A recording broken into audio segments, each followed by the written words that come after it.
A very good afternoon to all, brothers and sisters in the Dhamma. So today is also a very auspicious day, Mother's Day. I'd like to take this opportunity to wish all mothers a happy and blessed Mother's Day. And today is Sunday, 9 May 2021. And we will be continuing from that book. Uh, Understanding the meditation as taught by the Buddha. I think it's part 2. Okay, we are at page 31. Page 31. Just relax body and mind, then maintain some form of attention. Okay, we'll go back to page 31. Reporting of meditation, section 4.1. So this is a continuation from last Sunday. Okay, with that, I will move on to the second section on meditation reporting. You can report your meditation, your experience, and ask any question regarding the meditation and the teaching.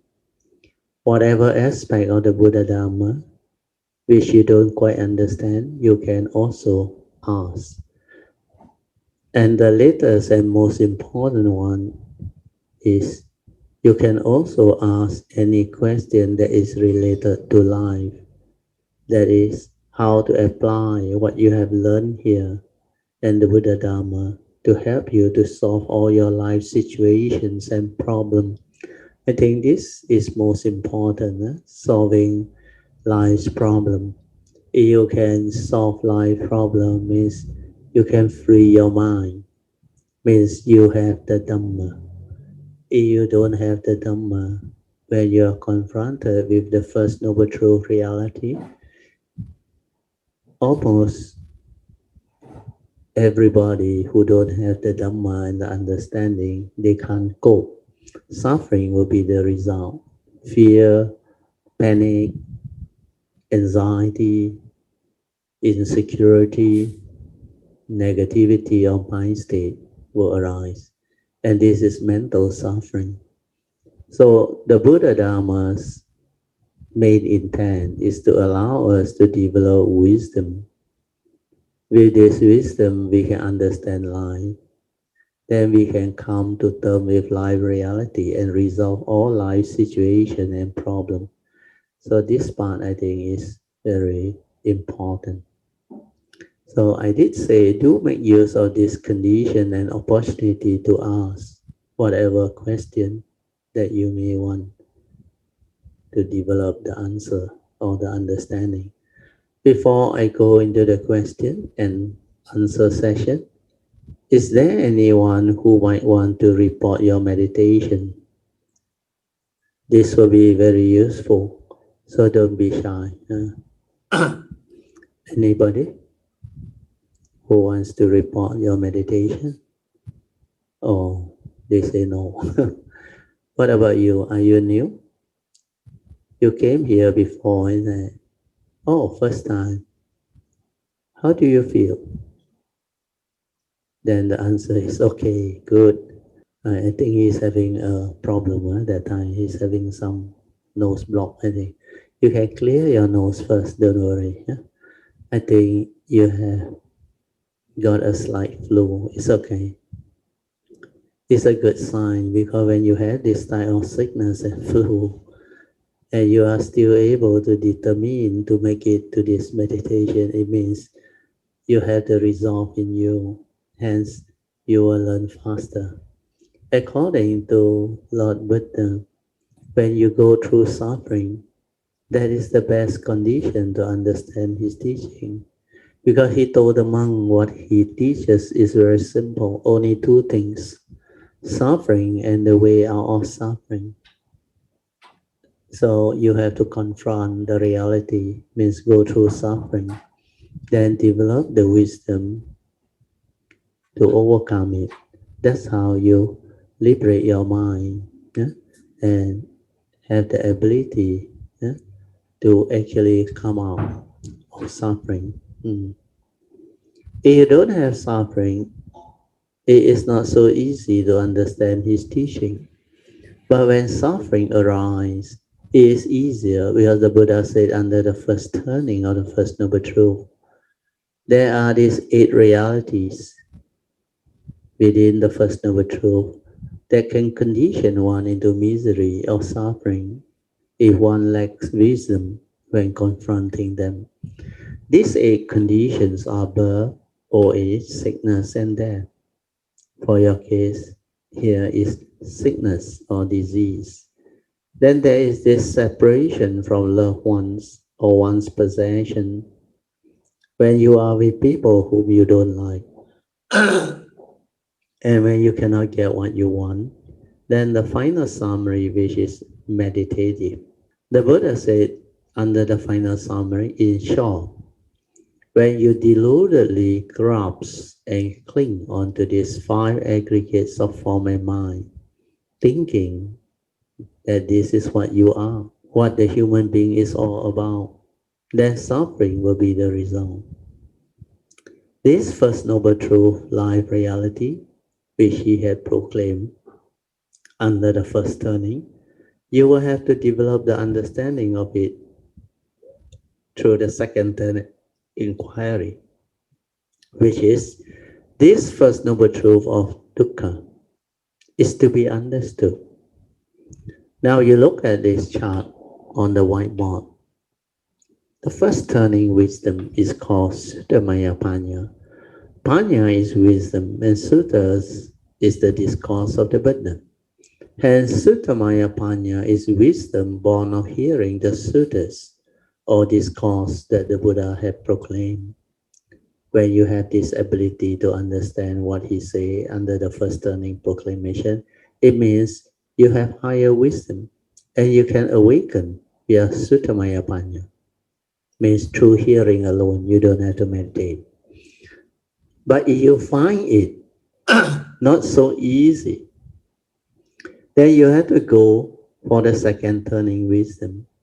Second turning wisdom is Chintamaya Panya, which is wisdom born of constant reflection, contemplation, and inquiry into the truth that the Buddha had proclaimed.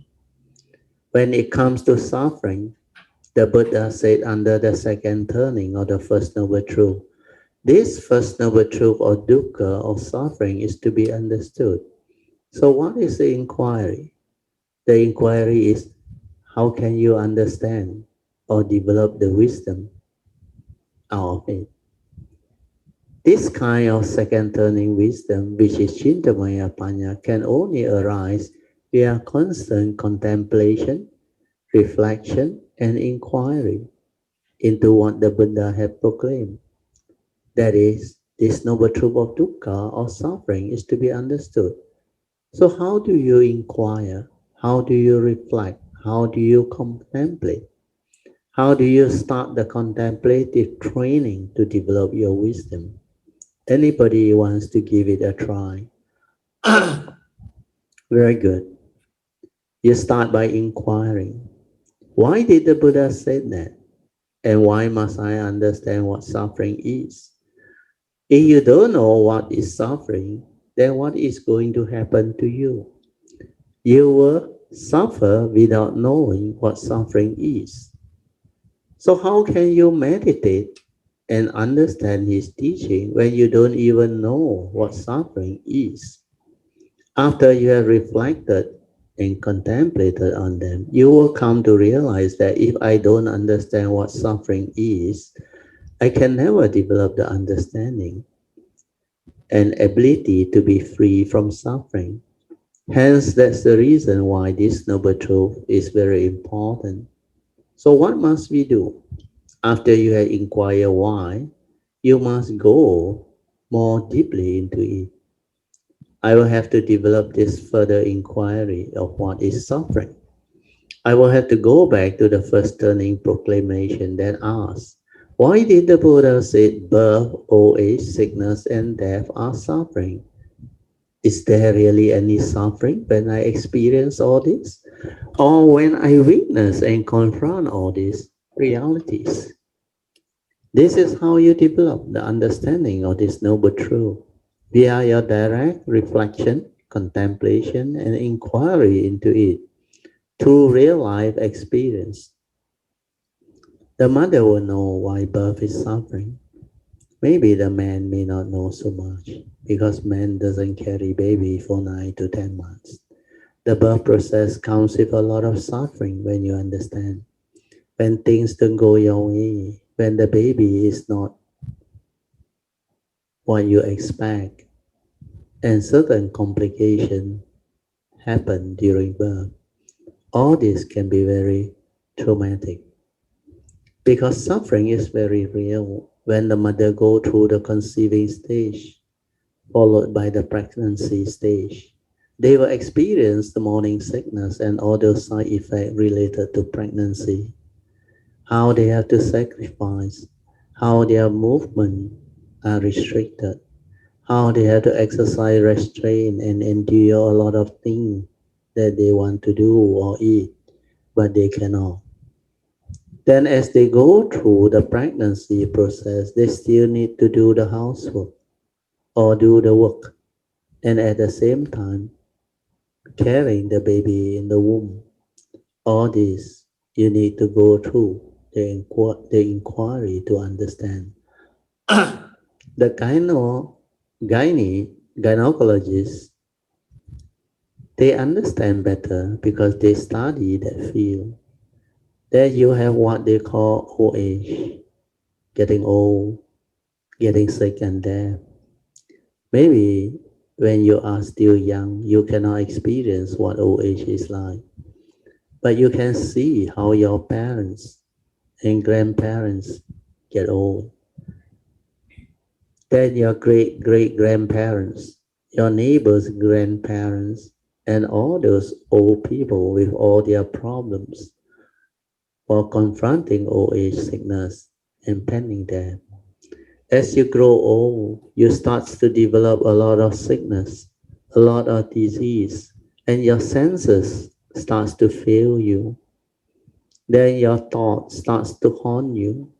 You start to develop this unhappiness in you. We are thinking, now that I am so old, so useless, people will look down upon me. My children also will look down upon me because you are no longer like before. The suffering that comes with old age can be very traumatic and miserable too. Especially so when you are financially dependent on people for your daily subsistence or sustenance. Especially your 3 meals, there is food and shelter. When you grow old, you tend to have a lot of sickness and disease too. So your medical bill will go up. You also fear those diseases like dementia, etc. This can be very real and rather traumatic. That death is a certainty and can be very tragic too. If you don't have wisdom, most of you will suffer. Where most people cannot accept the reality of death, especially so if they are your loved ones. They are somebody very dear and important and close to you. Separation can happen in many ways. For example, separation during nature's disaster like tsunami, earthquake, flood, building collapse, etc. Nowadays, car accident, train accident, plane accident, and even snatch thief and kidnapping can also be a big issue, creating a lot of misery too. You can witness all this when you read the newspaper or the social media nowadays. As you go through life, you start to experience and understand how when there is separation from things that you own or hold on to dearly, like your business, your wealth, your property, your money, your possession, your loved ones, etc., suffering can arise. Then later on, you will also encounter relationship problem, which can also lead to separation like divorce and relationship failure. Even those not married, they are not exempted. for they also can be jilted. Nobody that was you, but you get jilted. Then the very common word is you are dumb, like a coconut, dumb. They just dumb you. Many of these relationship failure had led to very traumatic experiences. They cried, and there's a lot of sorrow, lamentation, bitterness, and fear, leading to all the hatred, the anger, the jealousy, and all those sorrowful things. When you are with people whom you don't like, suffering can also arise. As you go through this reflection and contemplation, you start to understand this noble truth better. Because these are the very realities of life and existence that the Buddha had proclaimed. Without wisdom, when you confront them, you will suffer. And these are life reality that you cannot avoid and is common to all of humanity, each and every one of us. As long as we live long enough, we have to confront them. There is no exception. So as long as you live long enough, sooner or later, you have to confront them.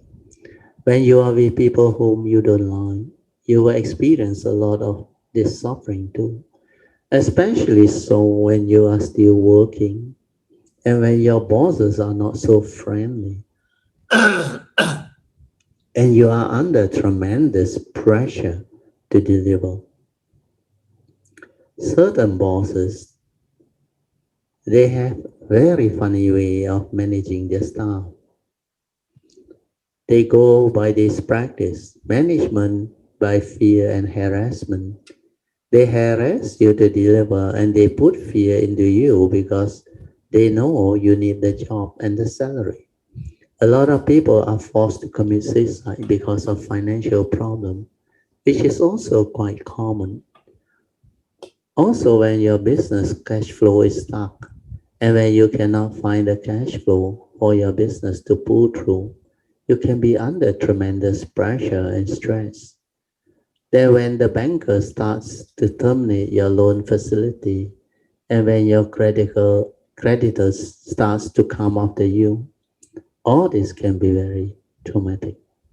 These are real life situations that can lead to a lot of suffering, a lot of fear, worry, anxiety, and stress, leading to health problems that can make you worse. Then when you are in this state, you can become very moody. And when you come back to your home, your relationship with your loved one will also suffer. Because when you suffer, they also suffer. They also worry for you. All these are a chain reaction. And these first noble truth realities, suffering, are so real. The Buddha asks, you have understood this truth. What must you do? You must not wait until it's too late.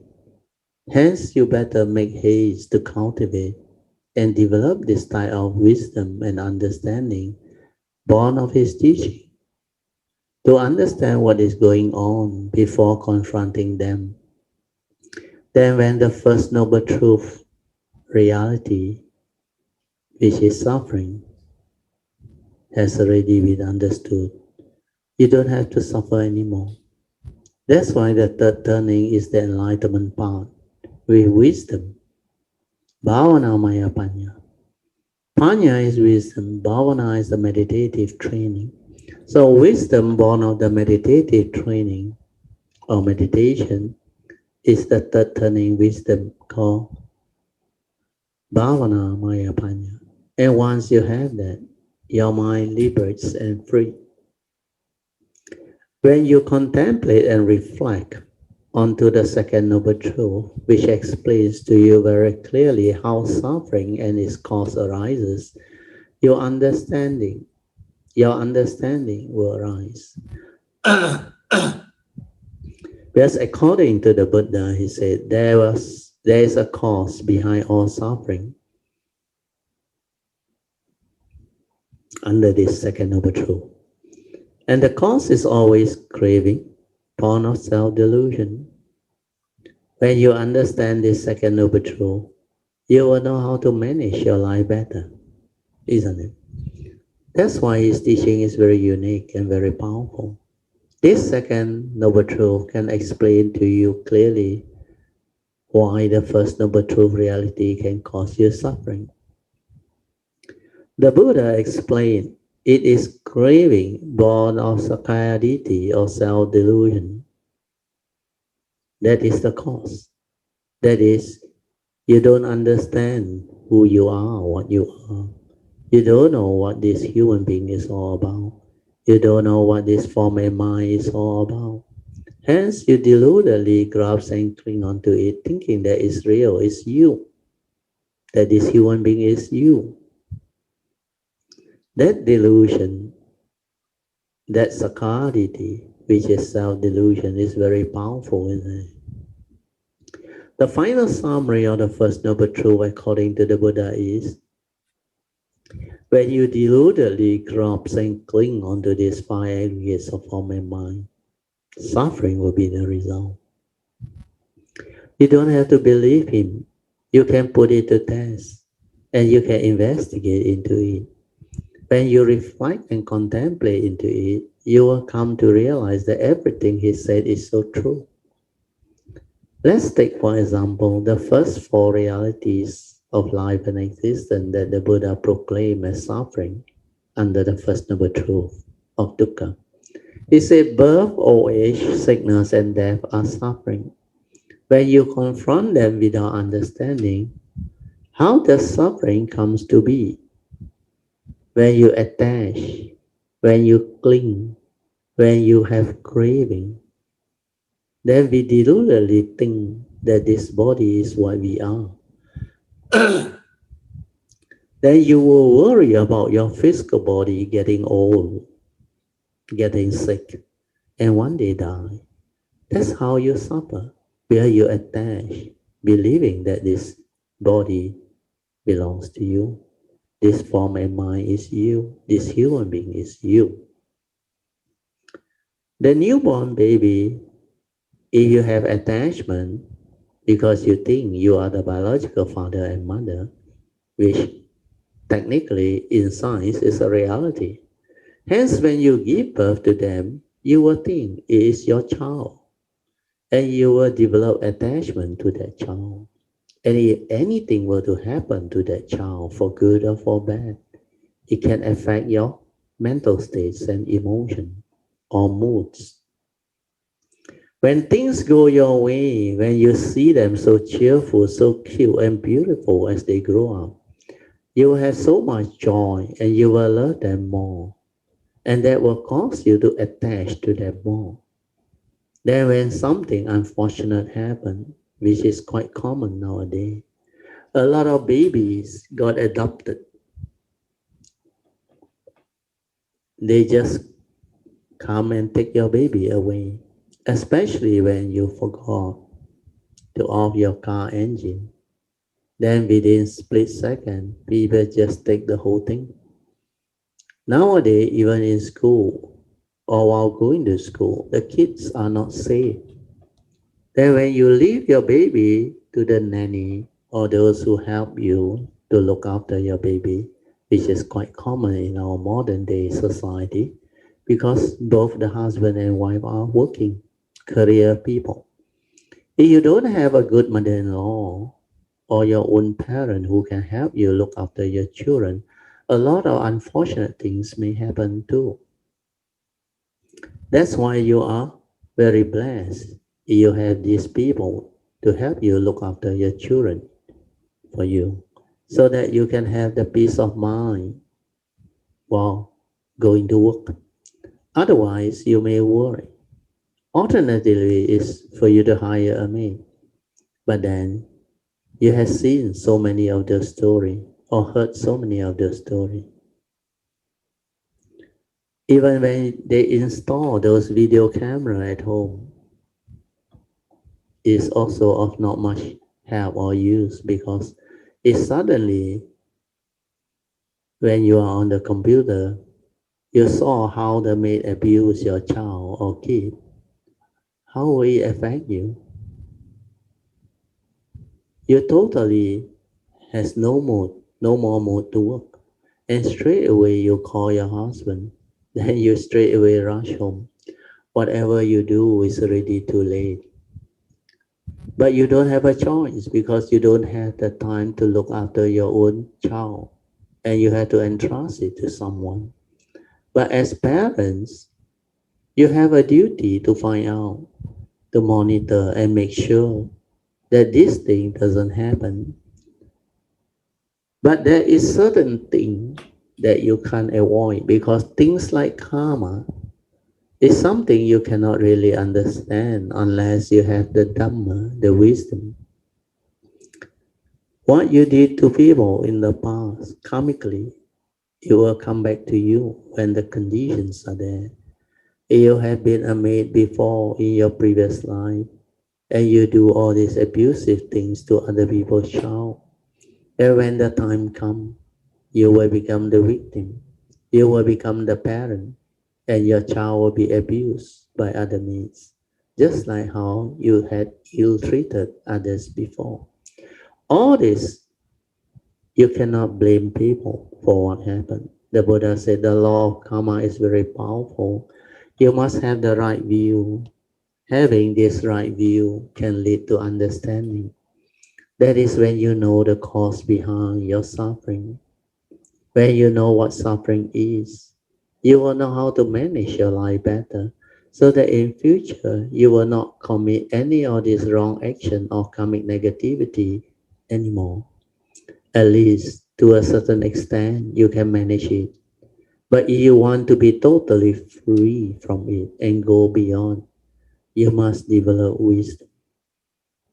That's why this type of meditation is very useful. And to cultivate this type of meditation, you have to go much deeper than what knowledge can provide you. What I have explained to you is just the knowledge part. But if you put it into cultivation and you develop the appropriate mindfulness and heedfulness to reflect, contemplate, and go into the first turning, second turning, and third turning cultivation, then their corresponding wisdom will arise. If you diligently cultivate via your heedfulness the Noble Eightfold Path, which is the full range of meditation as taught by the Buddha, then you can develop the wisdom to be free from all the First Noble Truth realities. Then after that, no matter what happens, there will be no more suffering or problems for you. You will always be peaceful, anywhere, anytime, and at any place. Always full of happiness and joy. And yet, the reality is still the reality. You will know very clearly, despite what happened, no more suffering. And this can be done. It's not a myth or something theoretical. Just like the Buddha, after he had realized the truth, he was full of joy. And he wanted to share this understanding with the world. It has taken him about 3 3/4 Asankhya Kapas or world cycle to perfect himself so that he can become the Samatha Buddha. And because of that, he had great wisdom and was able to summarize all of his understanding of life, both the mundane and the supramundane aspect of it, into just Four Noble Truths, which is the essence of his great teaching. What we are cultivating and developing here is the training of the mind to be heedful, to cultivate this four noble truth understanding. That is, and when you understand the noble truth, you can become noble ones, and you can then be completely free from all suffering too. And this is something possible even in this life. This life's present civilization and consciousness are so conducive, and you all are indeed very blessed because we have evolved to the stage where our advancement in science and technology, especially in the field of technological innovation and information technology, is so phenomenal that it can help us so much. But all these advancements are like double-edged weapon. If you use it wrongly, then the human consciousness will decay.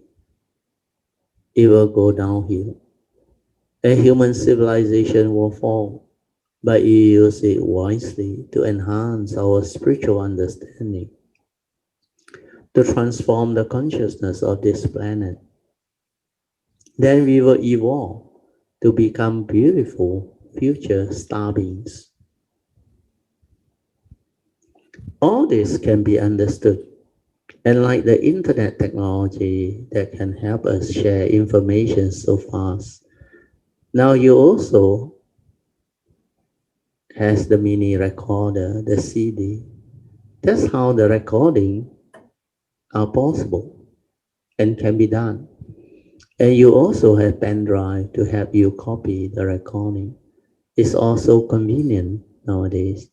2,600 years ago, you may think that the monks and the lay people then who had met the Buddha were all very fortunate.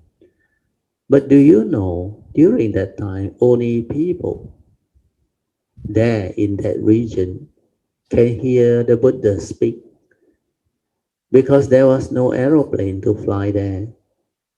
Even if you have ship, also nobody knows how to steer that far because at that time, Captain Columbus hasn't realized that the earth was round. He was also not born yet. All these were not available then, and they don't get to meet the Buddha. There was also no recording, no books, and no CD then, nothing at all. And you had to find your way to meet up with the Buddha. It's not easy during that time.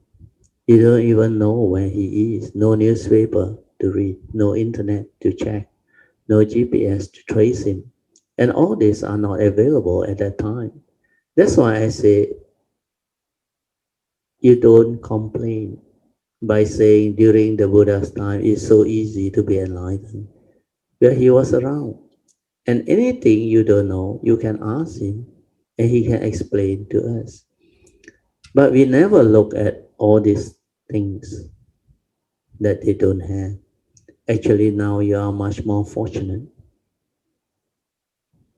But you must know how to screen and sift through the information available on the internet. Well, all sorts of information are available on the internet. You get hold of the wrong one and you are gullible. Then you may be following the blind, like the blind leading the blind, and end up somewhere else.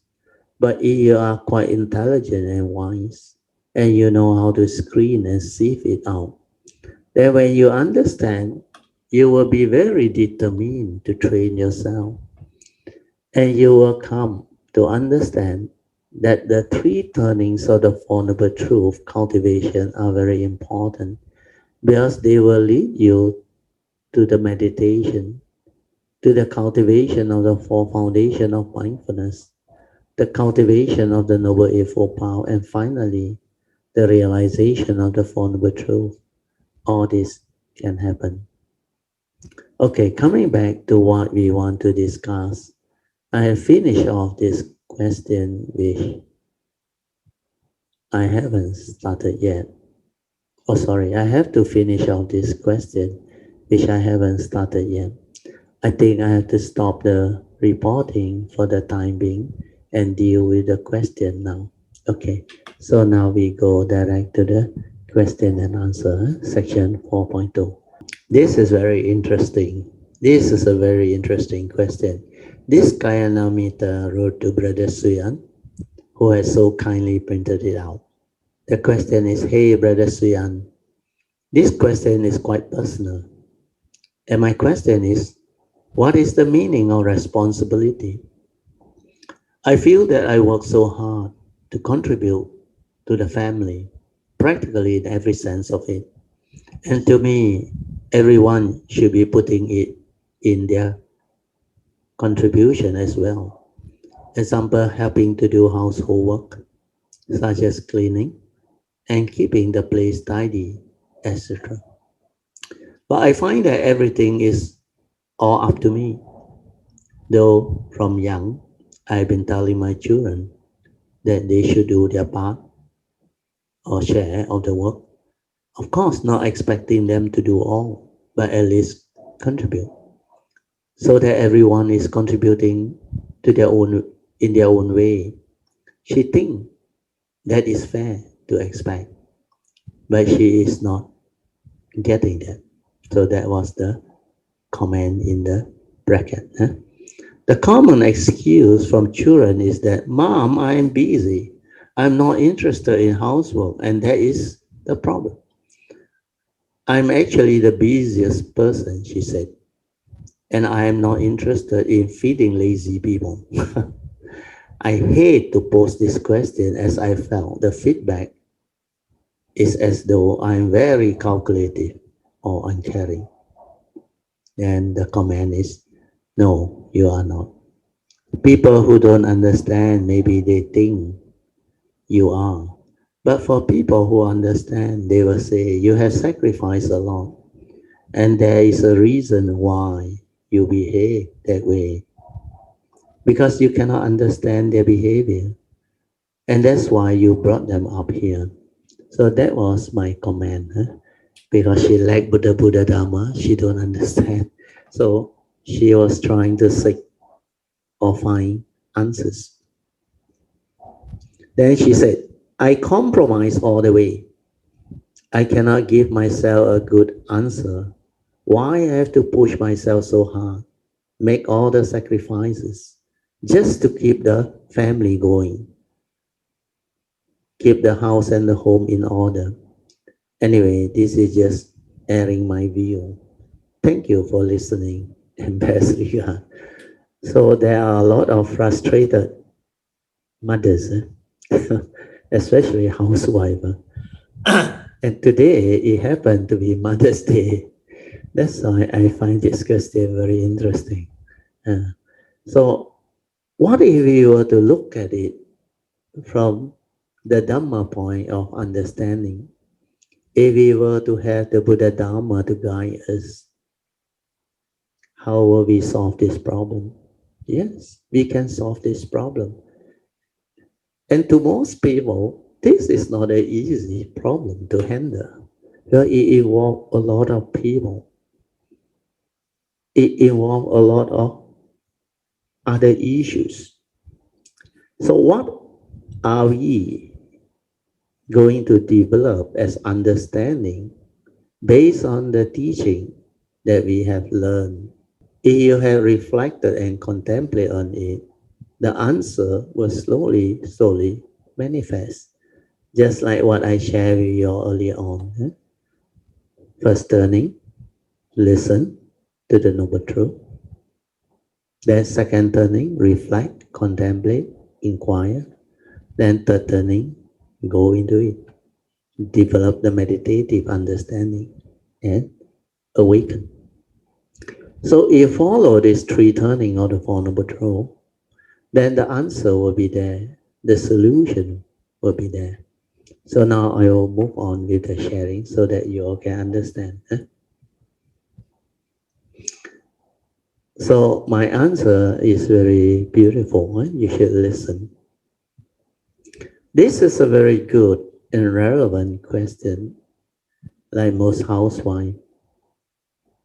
She felt as if she's the only one working, doing all those household chores, like marketing, cooking, washing, cleaning up the house, etc., and seeing to all the needs of the family, which is a very great responsibility.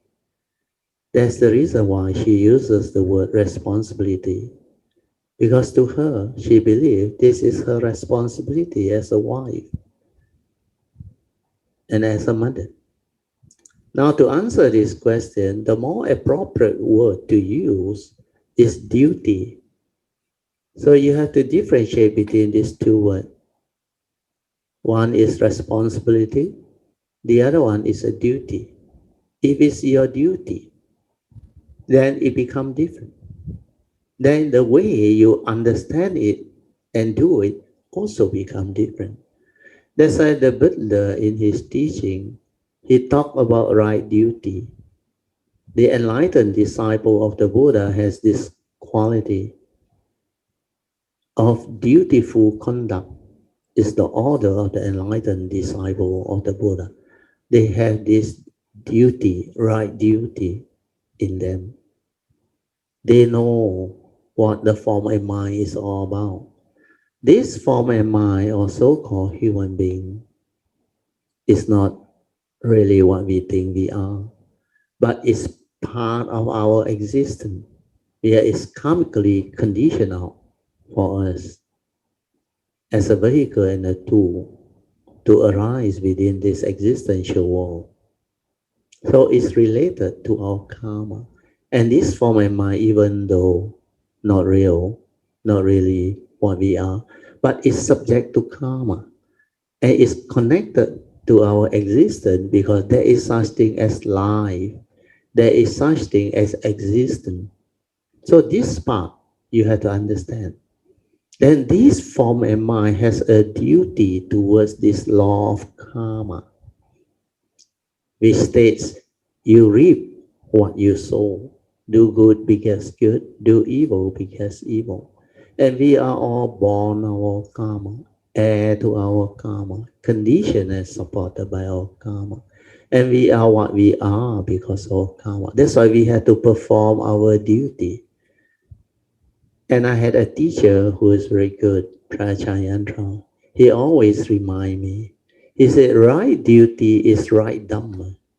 If you know how to perform your duty correctly, means you have the Dhamma. It's not only your duty, like in the school as a student, you have certain duties that the teacher may allocate to you, but in life, we play different roles, and each of our every day's role, we have a duty. Like when we are born into the world as a child, we have our duty towards our parents, duty towards our family, duty towards the environment and all those things. Then as parents, we have our duty to care for our children, to care for our loved ones, our parents and all those things, and to provide for them when they are young. Because we gave them life, we bring them to this world. We have to care for them, protect them, sacrifice for them, raise them, provide them with the education, everything. Whatever that is within your means. So these are your duty. And your duty as an employee, as an employer, each and every of these role, we have to have our right duty in the right perspective, with the right understanding, so that we will not go against this law of karma. If we don't do our duty, we neglect, we try to cheat, we try to deceive, we try to cut corner, then we try to ignore, then what happens is you reap what you sow. In future, you become the victim. People will do back the same thing to you. That you neglect your duty as a parent. In future, you will have parents who will neglect you. Same, because you didn't do your duty. But if you do your duty well, you care for them, you provide for them, you raise them, you did everything that you can as a parent for their well-being and happiness. Then in future, you will have parents who will do the same to you. And this is what the nature's law of karma is all about. When you understand this, you understand Dhamma. That's why right duty is right Dhamma. Okay, we go back to the sharing, then maybe you can understand. Now to answer this question, the more appropriate word to use is right duty instead of responsibility. Where when you say it is a responsibility, it's like people make you responsible for all this. But when it's my duty to do as a mother, what does it mean? It is my duty, so I will do it diligent with understanding. That is my duty. I have a duty as a mother, as a wife, as a daughter-in-law. It's just like those duties that the Buddha spoke about in the Sigalwada Sutta. The sutta lay out the layman's code of conduct or discipline, and it explains very clearly your role and your right duties towards each and every one that you have relationship with, even between an employee and an employer. And all these duties that he came out with comes from his understanding and great wisdom. Without that great wisdom, he cannot tell us all this. So your duty is in accordance to what? You act because of what?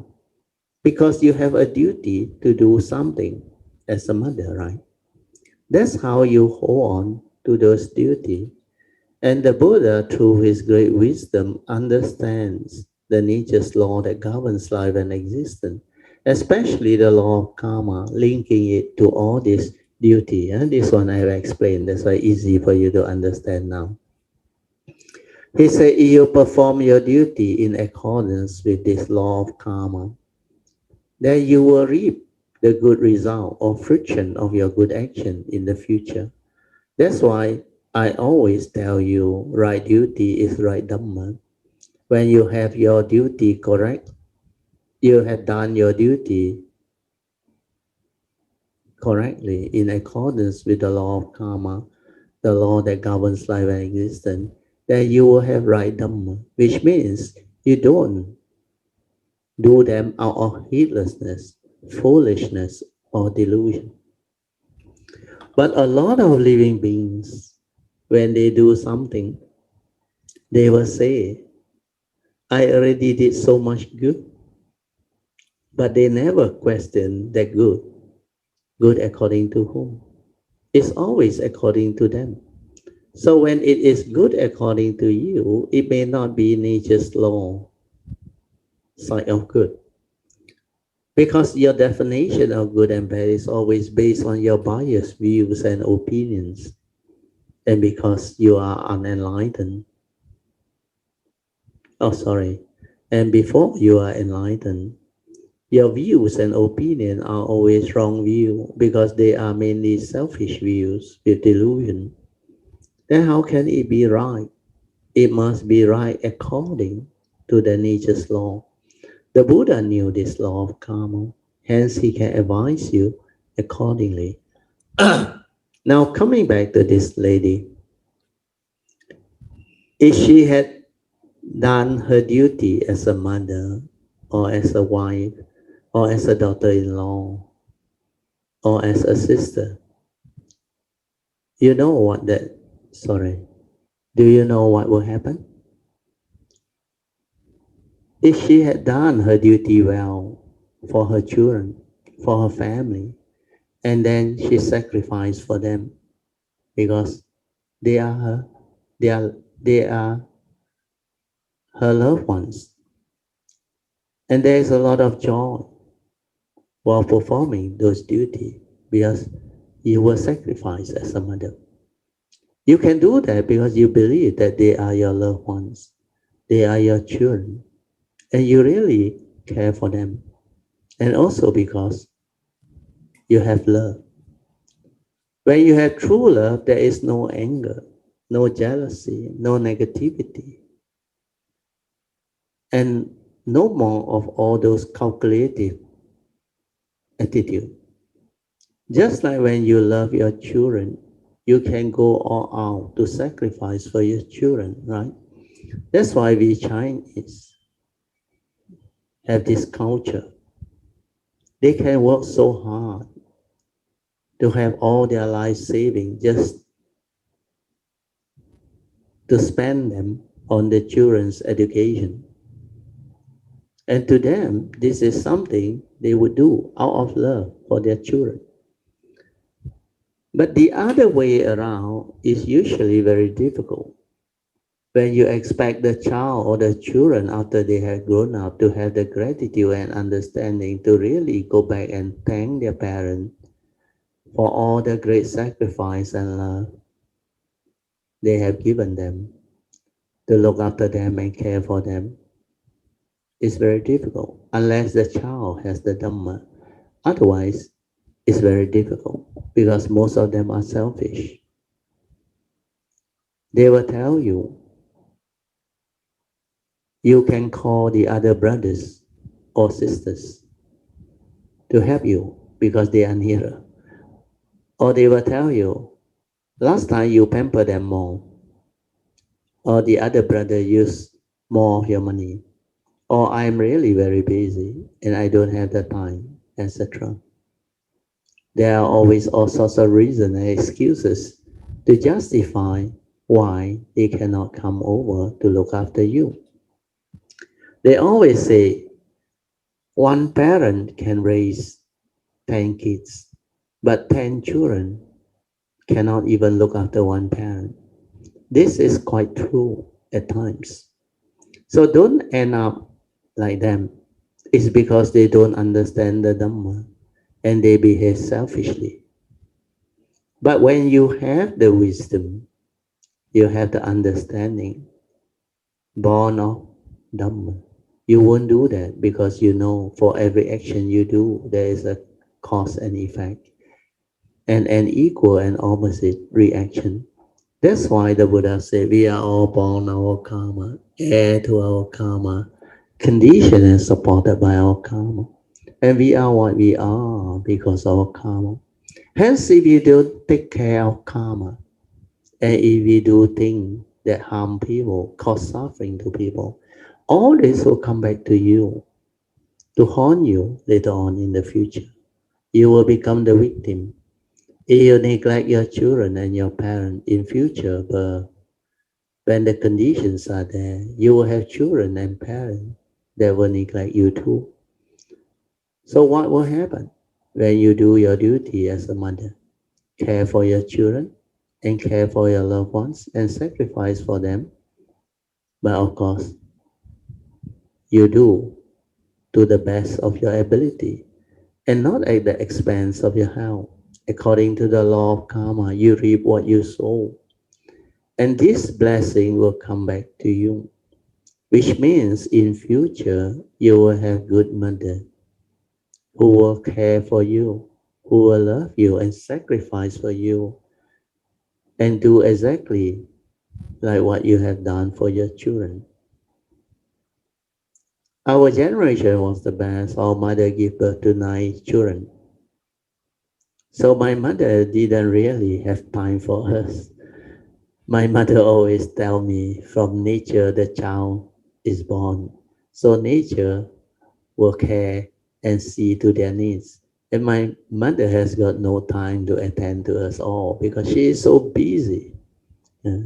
But she's a very loving mother. She sacrificed so much. Yeah.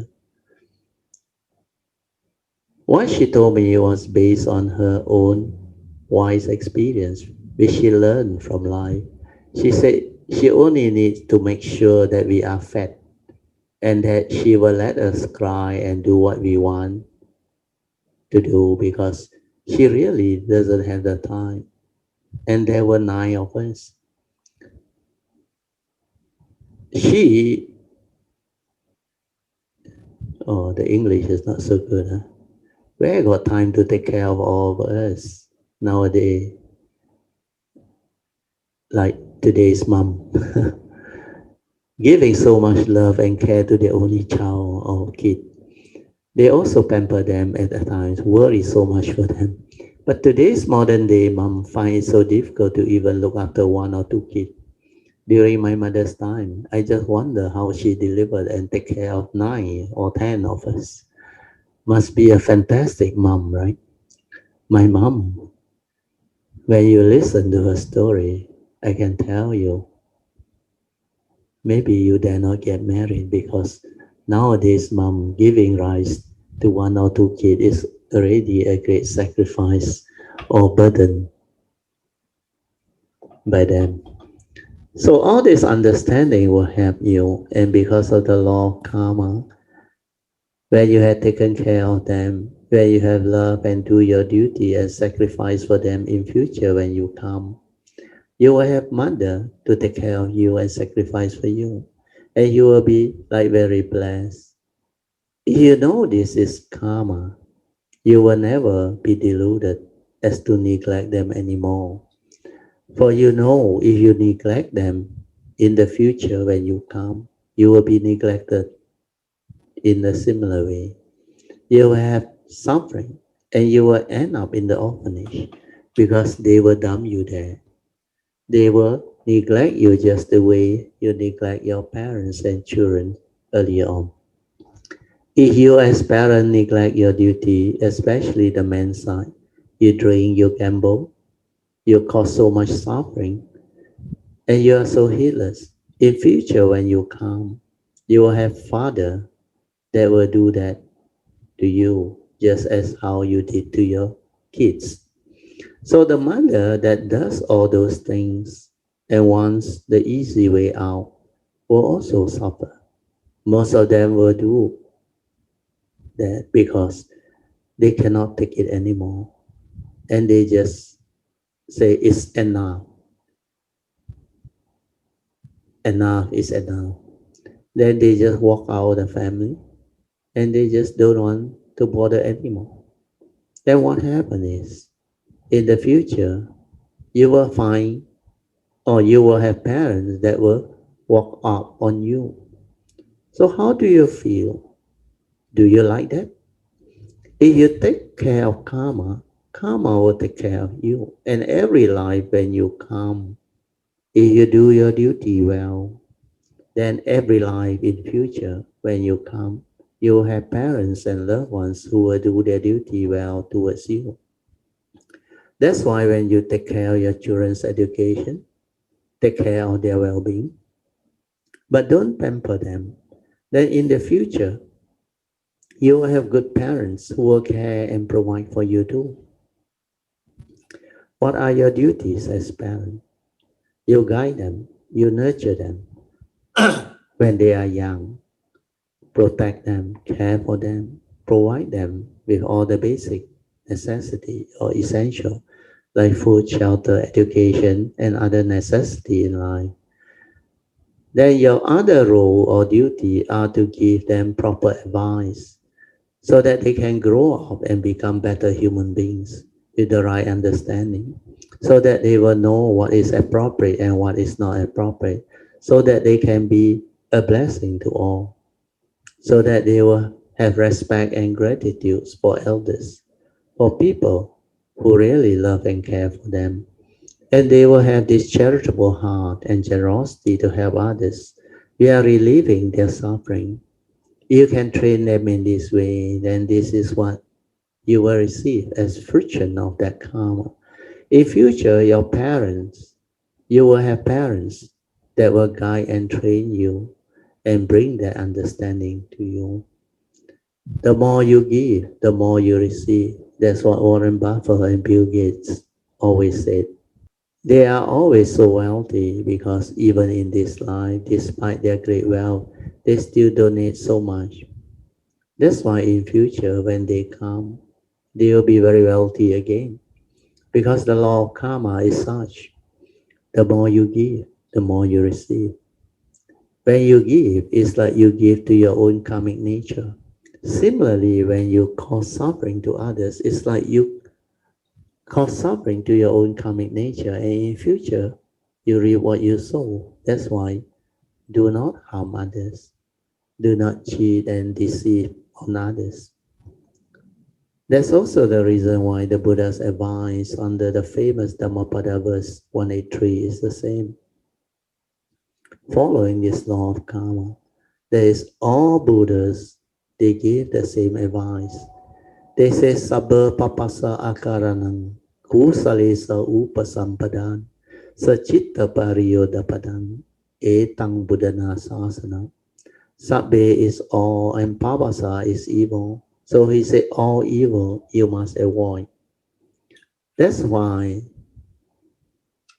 You cannot cause suffering. That's why don't cause suffering. Don't have negativity, otherwise you will suffer. Then whatever wholesomeness, kusalisa, and goodness, kusala karma,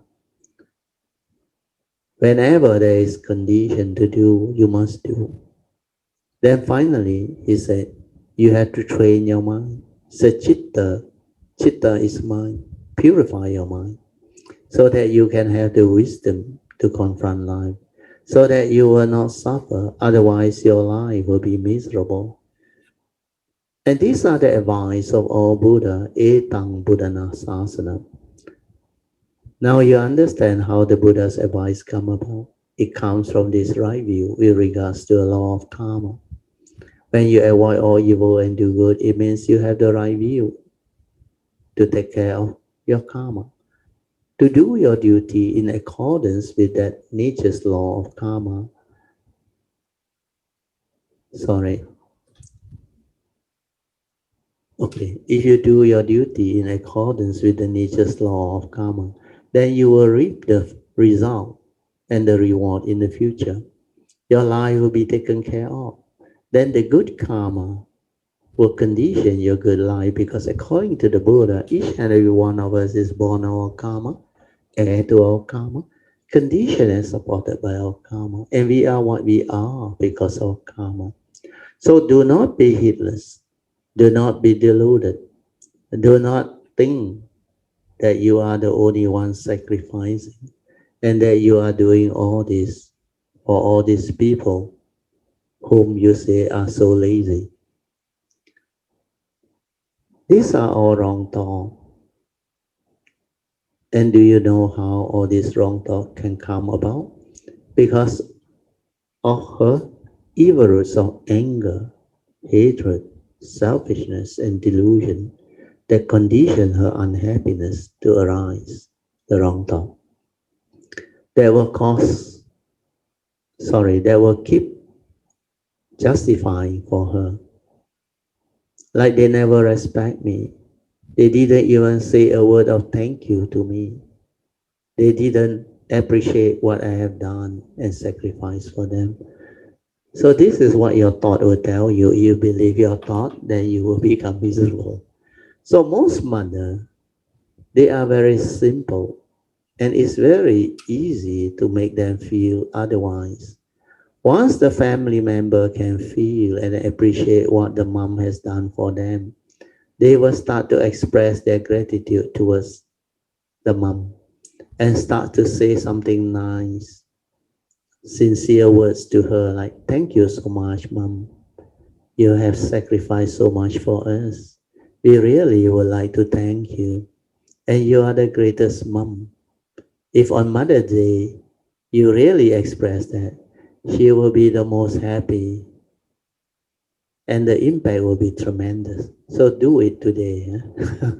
You still have enough time before midnight. Then she will be very happy to work with you, to work for you without any more complaint, because you appreciate what she has done or what she does. But if you don't do that, her thought will be negative. And this negative thought can arise because of karma.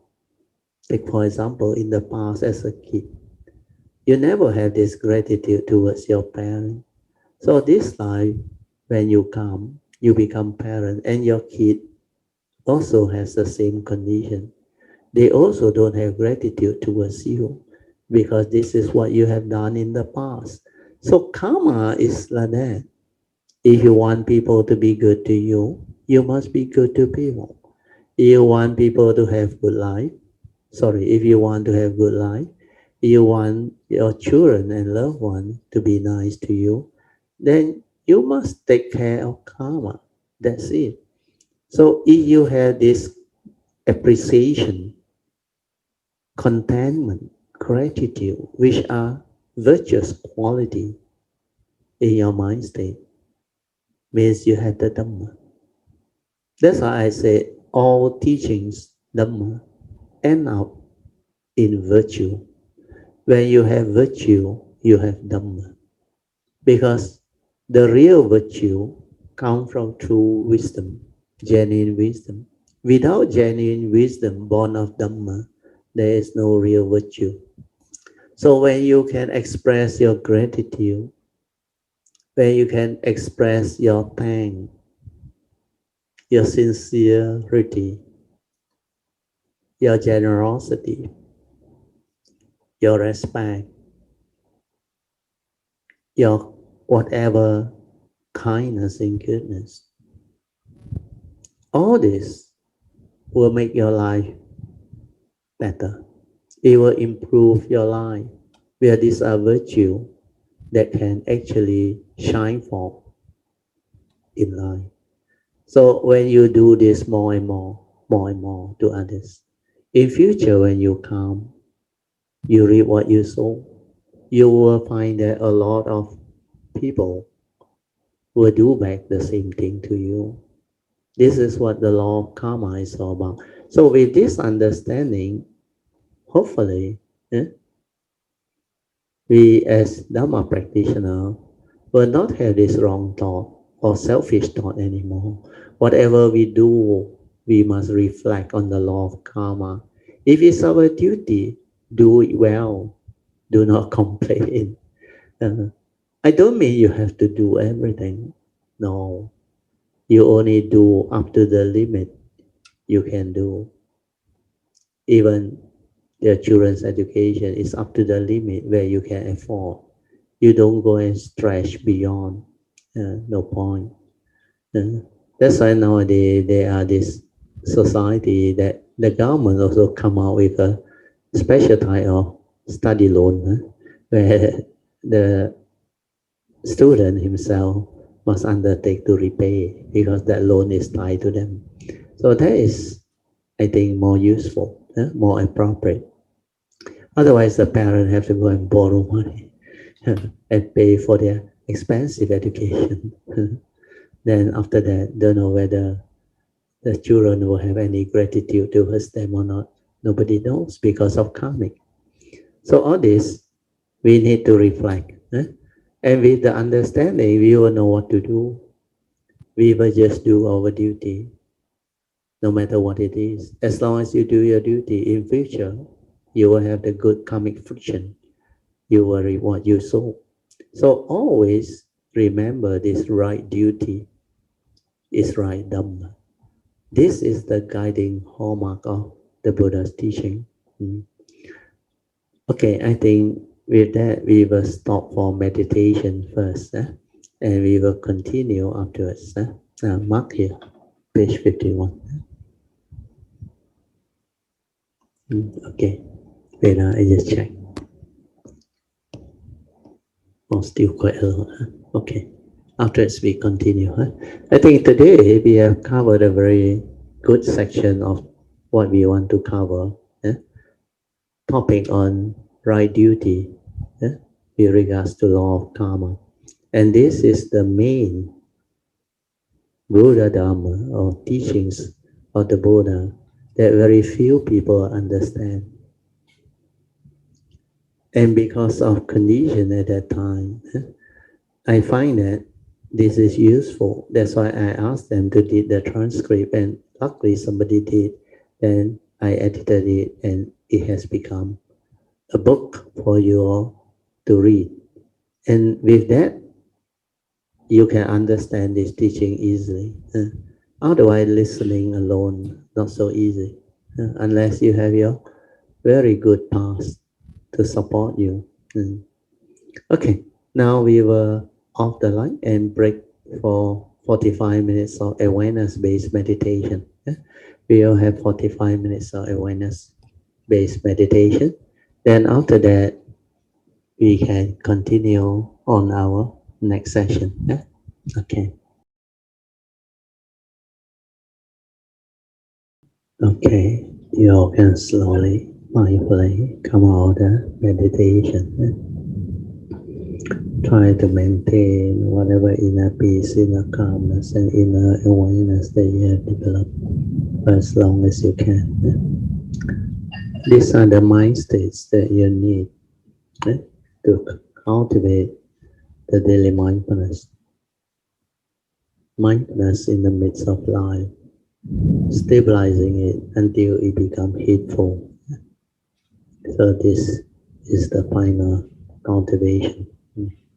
Okay, we will continue from where we stop. We will go to the page 51 maybe. We will continue for all, and we will stop. Eh, We are almost at the end of the answering that question. There is one last point that I want to emphasize on before I stop. I always said this to all the mothers. This one is very important. If it's your duty, or maybe you call it responsibility, or whatever word you may use, as long as you are the mother, there are certain things you have to do, whether you like to do or you don't like to do, you still need to do them. You do with understanding, joy, and happiness, then what you do will become beautiful, and karmically it will come back to you.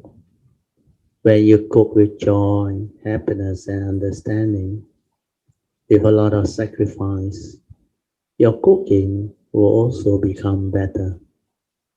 Otherwise, with all the anger, the hatred, the emotion, and the unhappiness, do you think you can cook well? When your kids and husband come back and taste your food, they will also complain. Then they will ask, what happened today? Why is the food so salty? Also, you don't seem to know.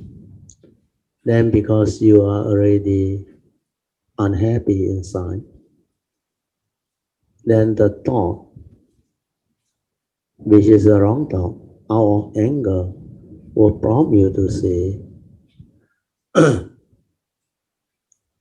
not only there is no words of appreciation from you, from some of you dare to complain to me in that way. Do you know what will happen? You will yell back or shout back. The hell with you? You cook yourself. Then she will pack up and walk out, go back to her mother's home or parents' place. Then you will know she has started to boycott you all. What happens when she goes on strike? Big problem, isn't it? I have seen a colleague telling me that when the well, when the wife went on strike for 3 days because she was not at home. It seems everything was in a mess. Klangkabut, haywire. He said to me. He said, Theo, don't play a fool with your wife. He said, 3 days my wife went back to her hometown, balik kampung. Aku mati. He was a Malay. He said. He got 3 children. Only then he realized that it's not easy to be a housewife. The last time he took things for granted, he said to her wife, every month I give you more than enough money to take care of our 3 children. Like that also you want to complain. One day the wife just packed up and left for her hometown, leaving him alone to attend to the 3 small kids. Then only he started to understand how difficult it is to manage the household and the kids properly when the wife is not around.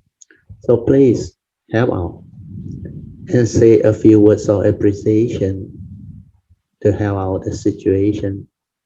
Do give her your support and expression of love, care, and appreciation to make her happier, to help her out. That is how cultivation, oh sorry, that is how through cultivating the Dhamma, you can be more sensitive and you can feel for others and you will understand better. That's how you can sacrifice. You can do all those proper things, the right duties, then your wife will become more happy. Then in future, when you come, you will have no more problem and no more suffering. When you understand the law that governs life and existence this way, and you know how to live your life in accordance with the law, meaning you have wisdom, then you will know how to live. And you don't have to worry about life anymore. You just live. Then life become meaningful, beautiful, because you are no longer like ordinary deluded living beings who always complain, worry, worry every now and then about life, always getting themselves entangled in anger, in unhappiness. We are getting emotional and fearful most of the time. Is that life? Is that what you want? You should ask yourself, I don't know. For me, that is stupidity. Pardon me for using this harsh word. Really stupid indeed. This is stupidity, isn't it? Because your own life, yet you do not know how to choose to be happy. Instead, you choose to be so negative and so miserable because of what? Because you don't understand this teaching. You don't know that there is a way to develop that understanding to free your mind. With that, we end. Sorry, I've taken extra 5 minutes of your time. Okay. If you have any question, the next time you better write it down so that I can spend more time on those questions. I hope I've answered that sister's question. So please have understanding to develop the joy of doing your duty in accordance with nature's law well. You are not being forced to do all these things just because you think you are the mother or the wife and they put you responsible for all this. No, there is this nature's law that governs all of our actions, speech, and thought process. If we have the noble eightfold path factor of right view or right understanding, leading to right thought, right speech, right action, etc., then no problem. That's how you can overcome all of these so-called life problem or situation. Don't try to save his money. Hire a maid if you need to. And forget about trying to save that type of money. Whatever he say, you tell him, I want a maid, otherwise I go back. But don't be too demanding. Sometimes financially your husband is not capable, then go for part-time maid. But nowadays it's quite normal for wife to be financially much better than their husband. And if that is the case, then just hire a maid. Yeah, you can ask Joyce about the experience. Despite being an experienced mother, she still hopes that the maid will come back. Yes. Then when she saw the maid, there was so much joy.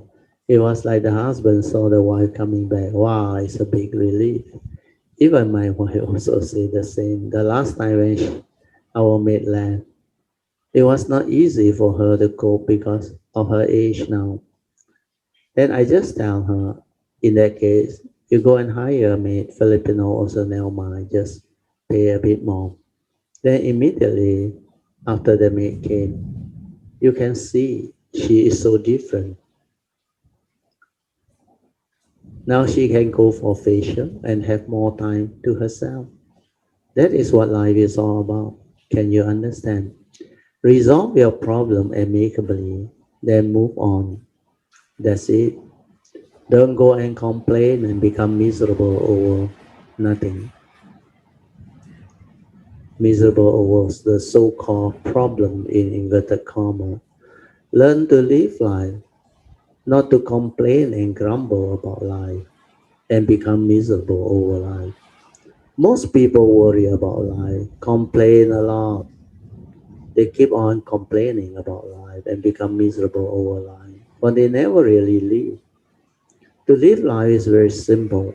Just visit the moment in silent inner awareness to experience all of the inner beauty, pristine inner beauty and wonders of life from moment to moment instead of creating the wrong thought to worry about life.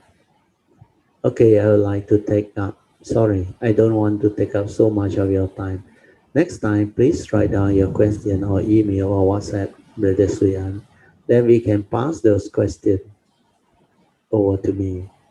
What I normally do is, if the question is not that long, you don't have to let me know first. That day itself, I will answer out the question. The way I answer is very different. There and then the condition will arise, and I will know how to answer it accordingly. But this particular one is a bit different. This one is more mundane, with all the complaints and all the concern. So if you don't send it to me, I may not be able to answer you there and then because I may need to refer to the Sigalovada Sutta, which I don't really teach. For me, these are more mundane Dhamma, not the real Dhamma. And my emphasis is not so much on that in this line. This line, my nature's emphasis is more on the penetrative wisdom Dhamma, to develop the true wisdom to free the mind, to become awakened. If you have a Dhamma question, then no need to let me know first. There and then I can pick it up. And the way I answer it will be very different. But if it's a mundane one, please forward it to me first. So so that at least I can look up a bit. Otherwise, I may forget how to pronounce the word. I always forgot that word because too long and seldom used. I know it's see something, Sila something. Ah, yes, Sigalovada. Somebody help me. Yeah? Thank you. Anyway, that's what the sutta is all about. You want to know more? Read it up. Then you will know how to do your duty accordingly. Under the sutta, the Buddha lay out very clearly what your duties are, what you must do, so that your life will be good. Why you cannot mistreat your employee, and why you cannot mistreat your spouse and your children, and vice versa, the child or the children also have their duty towards their parent. And do you know that according to the Buddha, one of the duty as parent is to help arrange for their child's suitable marriage? Yeah, it's written in the sutta. You can go and read about it. I remember this one.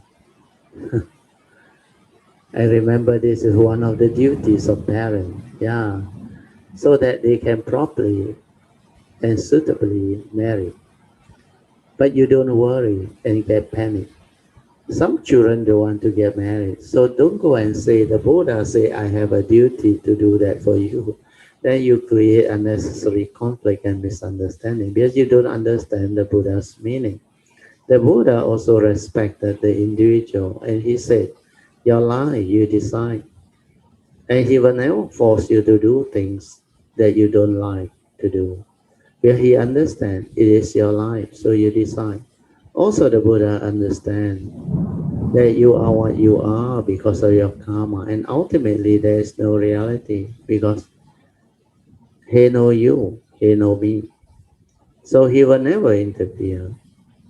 But he can give you the advice as to what you have to do. So your duty is just to advise and not to force them to do what they do not like to do.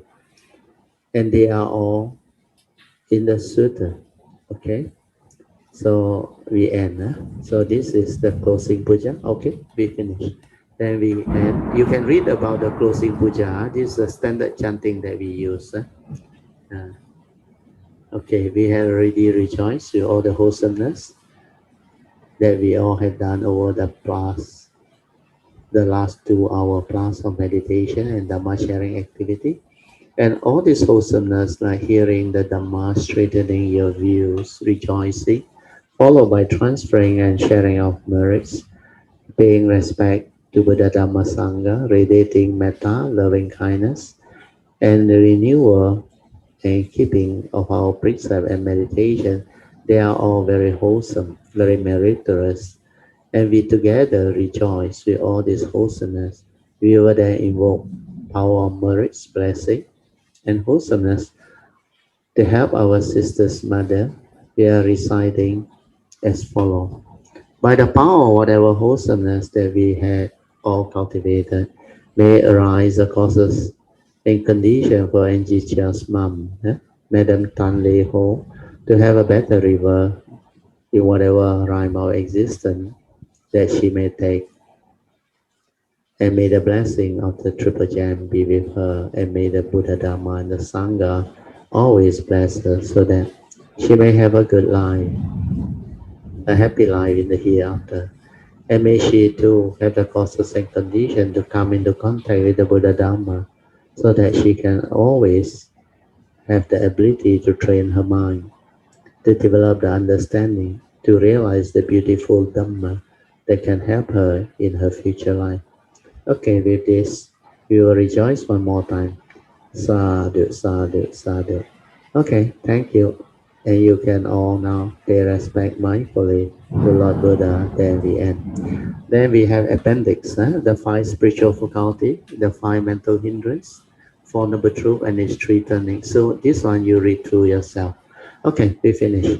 So now we have 40 minutes of Q&A. Meditation reporting followed by Q&A. Amitabha, Brother Teo, and Mrs. Teo, and all Kayamitas, and happy Mother's Day to all mothers. Sadhu, yeah. Uh, yeah, I just want to say something about today's Sharing. Yes. Yeah, I really like the the quote that Brother Teo shared is about right duty is right Yeah, Dharma. It's that so one is beautiful. very important. Yes. Yeah, it's so beautiful. And when I wasn't into the Dharma, I don't always get it right. Oh, Sometimes you do the right thing, sometimes you do the wrong thing. yeah, Wah, you kalang kabut, also really used to kalang kabut. complain. Used to complain also, huh? Yeah, Yeah. yeah, yeah, yeah. Very kalang kabut, Yeah, yeah. So after listening to this beautiful phrase, wow, it's so meaningful, There's so right? much joy, huh? Where you Yes, do so you understanding. That's why yeah, right yeah, beauty is right Dhamma. And this yes, one has joy because you know this law of karma is so beautiful.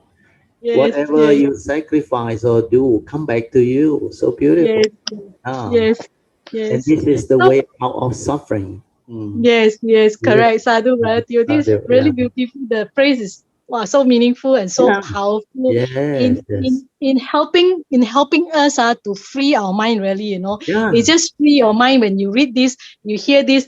Oh, Yeah. just You free will your mind. do your duty with joy because Yes, this is what you want to do, so that in yes, future you will yes, have all the good condition to have all this. yes, And what you correct, do correct. to your loved one, you feel good. Yes, And yes, you so can true. have that sacrifice, that love, Yes, that yes, care, that yes, understanding. yes. And you can go all out to give whatever that is within your Correct. means. Yes, correct. So Uh, you can this one not just the do for your family, it could be strangers as well because yeah, you same, see that same. is When a there's right duty condition to because help, yes, yes, you can also yes, help. Then yes, it will come back to you where you will never know what will happen. Where that mm, being can one day mm, become wealthy, famous, yeah, or mm, successful, or have the mm, Dhamma. Then in yes, good, future, there will be causes and conditions for mm, you to reap whatever wholesomeness that you have done. It's just correct, my parent this life. correct. The So condition that arise for them to become my parent is my pure wish, my choice. I make that in the distant past when they encounter me without knowing who I am. And they just do their sincere duty towards a stranger that they don't know. And because of that, they like strike lottery. Yeah, they don't know what my nature is. And my nature know, and my nature rejoice. Then send the pure wish. That's why this life there is condition. and everything fall into place. But for me, my nature know the best way to benefit them and it will never go wrong is to become their child because they have right duty, they have good karma. So once I become one of their children, they will have the causes and condition from then onward to have the Dhamma, to be free, and everything will go their way. Because this parami, I will invoke the power of those merits to help them for causes and conditions to arise for them, life after life, to have the good life and to have the understanding of this teaching. Then they will free and they will continue to have good life. So this is what Dhamma is all about. The nature's law that governs life and existence, law of karma. So a lot of things we do, whatever goodness, kindness, sacrifice, we may call it help people or what, it's actually you are doing towards your karmic nature. You are generating virtue, merits, wholesomeness, and this will be reflected back to its own fruition when the time comes. So all this understanding, very few Buddhists or Dhamma practitioners have the understanding. Uh, they talk about karma, but they don't know the wide scope and effect behind. They cannot connect all the teaching. Uh, they can only quote here, quote there, but they don't know how to apply in real life. And they don't know how to share to let living beings understand so that they will not cling on to their own deluded, wrong view, wrong thoughts, born of their own selfishness, delusion, and ignorance.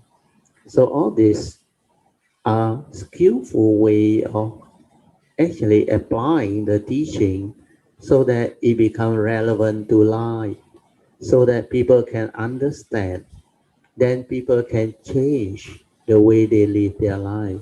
Then society will transform. When the individual transforms, society will transform.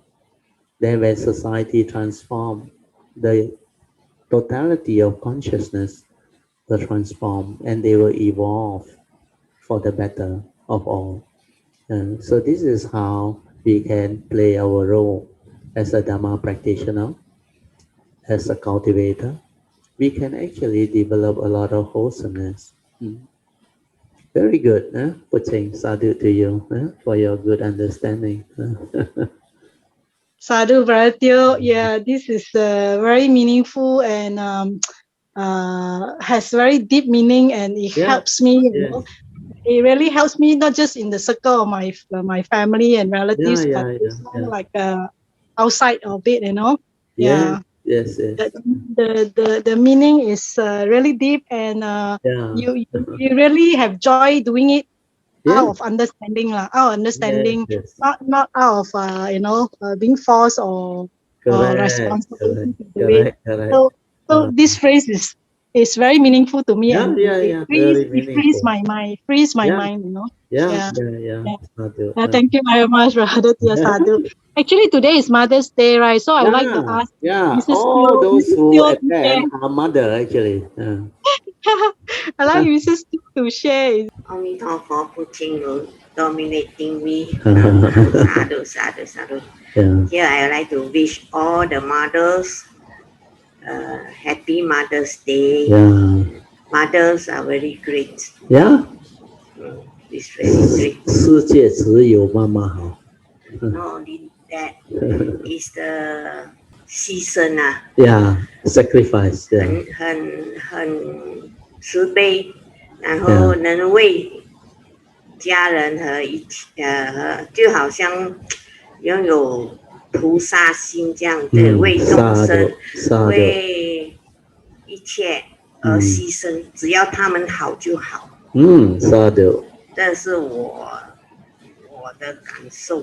Yeah, sadhu, sadhu, very good. 也是让我们修行，做一切事情都以慈悲、爱心，然后平常心去做，不是为自己，是为大家，然后做了没事了，因为这是就好像我们自己的使命，这一世来这里，来这个娑婆世界，每个人都有自己的任务，所以我们就做就对了，然后就观自己的贪嗔痴，那些情绪上来的时候，你要知道这个都是我们的业障，我们知道不要制作它，我们这些业障都是你的种子已经种下了，现在不要给它发芽生长。只要我们这样子做，还要有这个增长这个慈悲心、爱心的种子，就会越来越好，你就不会执着了，你就会你的胸怀就会更宽阔，更能够包容一切。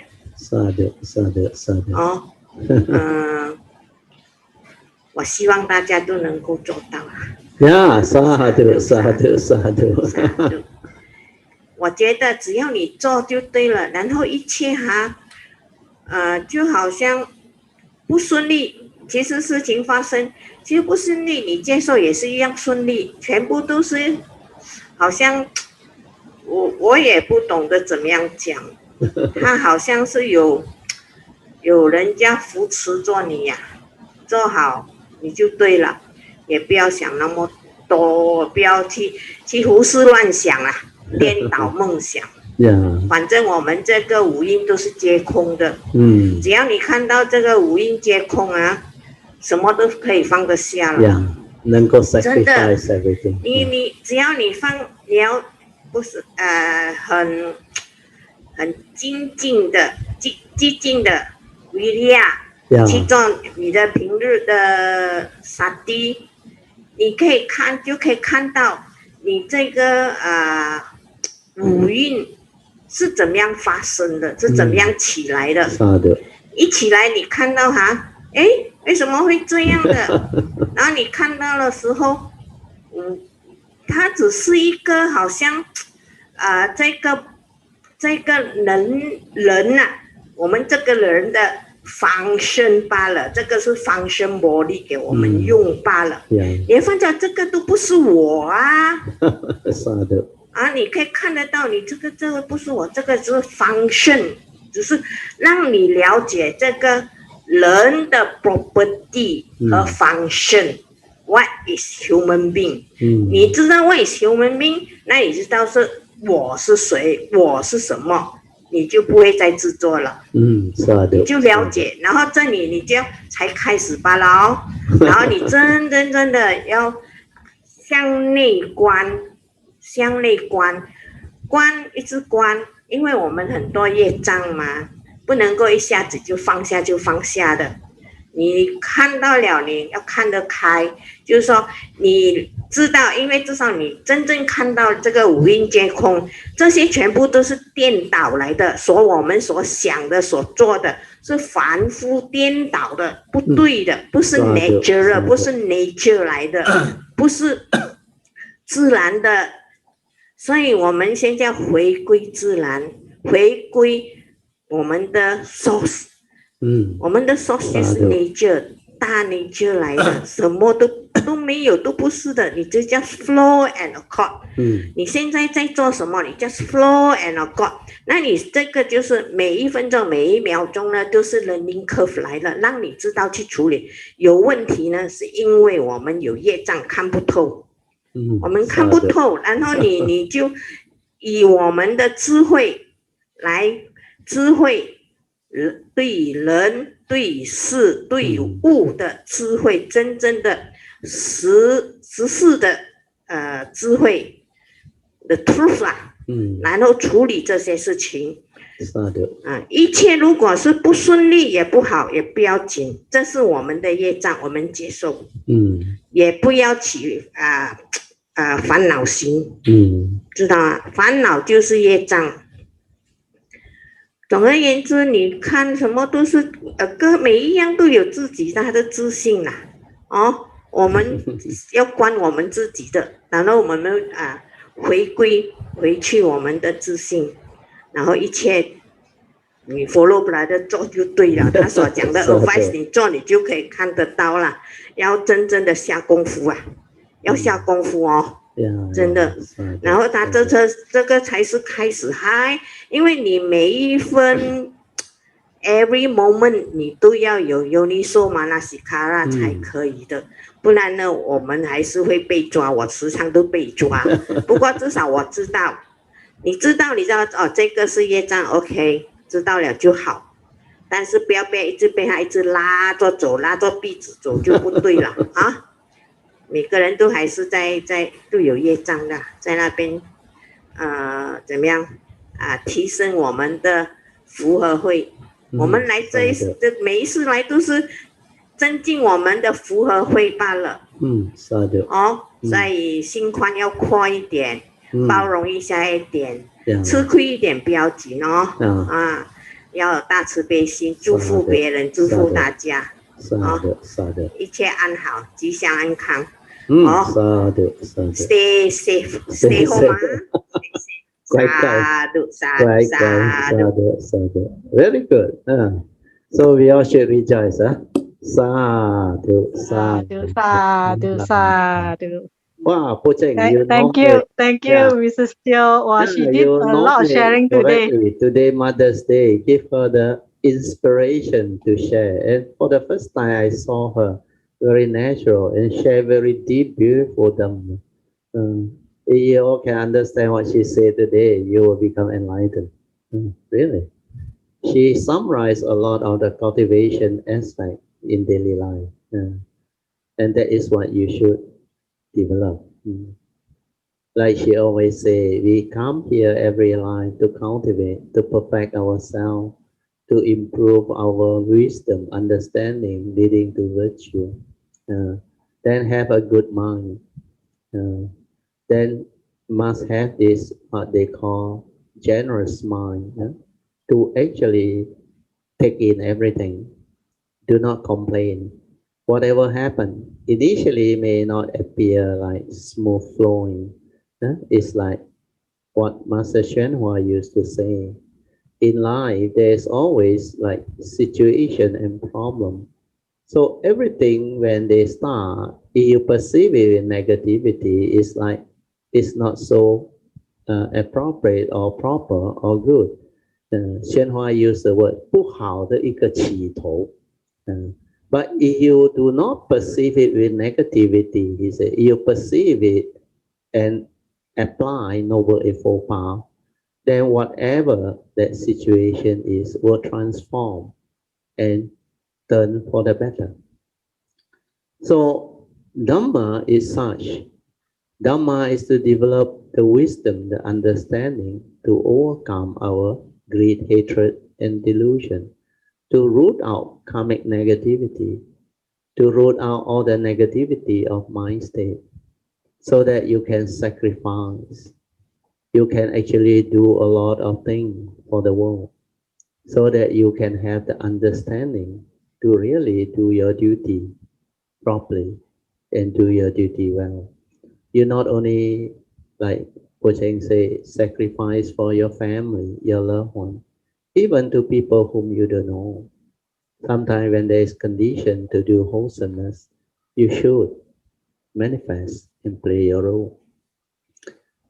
Then we not only have the relationship, human being, we have the environment too. We must have right duty towards the environment, the world, the planet we live in, fellow living beings, towards everything that we come into contact with and have relationship with. Even nowadays, my wife used to say, the pets are very like blessed, the dogs, the cat, and other things, because the era has changed, civilization has changed. Now all the pets that people keep, the dog, wow, really, they are really very blessed. And my son also have one dog with the beagle.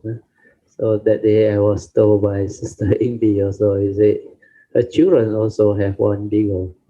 It's a safe species. Uh, so nowadays there are a lot of people who willing to keep pets and sacrifice the time and whatever to care for them, provide for them, and really look after them. It's not easy. A lot of time is needed to actually do those um, duty and things. So whatever you do will come back to you. Maybe these are the dog that in the past, like them, have taken care of other animals and provide them with all the good life. That's why this life they become the dog, even born as a dog.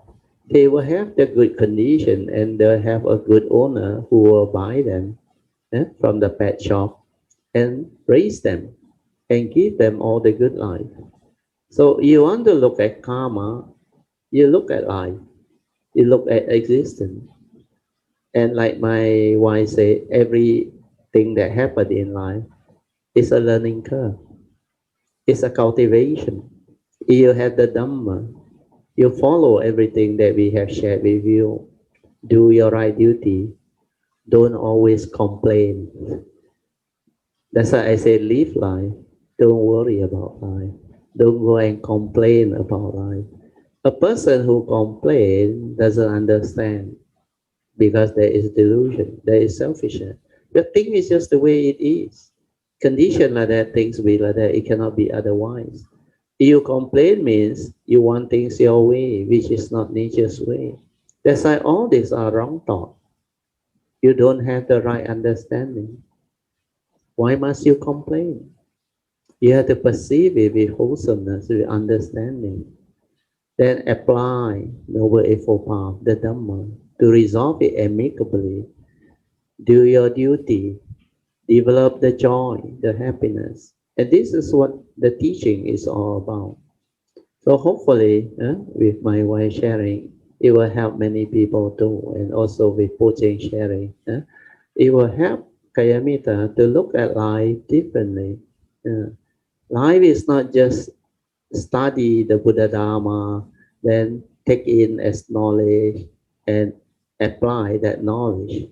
That is not the real Buddha Dharma. The real Buddha Dharma is a living Dharma where you can really apply it to live life with understanding, to transform life, to give meaning to life, to give people joy, happiness.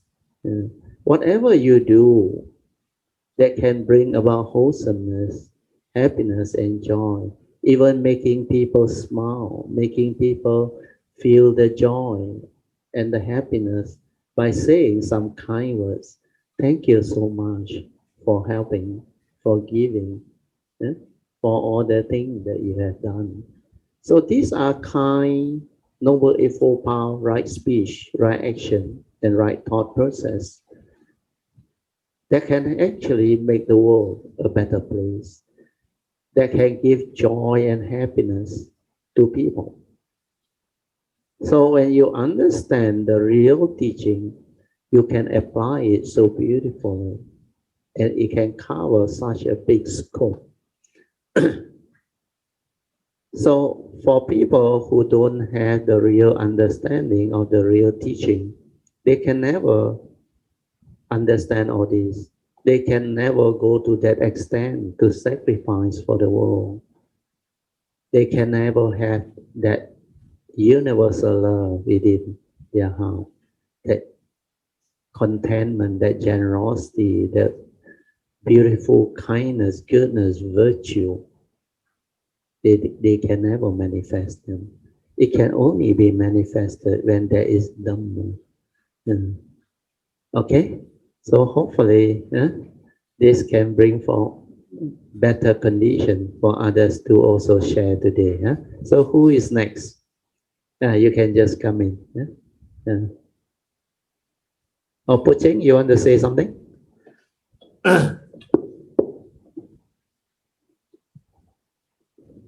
Puching, you still around? Yeah, you want to Oh say yeah, something? still around. Yes. Yes. Yeah.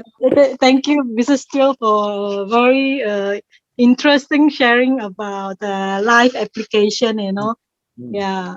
So it's I mean, we can learn so much. Like Brother Teo say, it's quite a lot that Mrs. Steele shared. Yeah.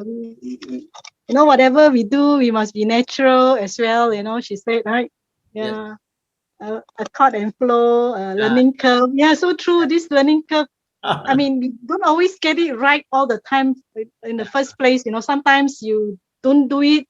How you say, in the way that you want it to do it.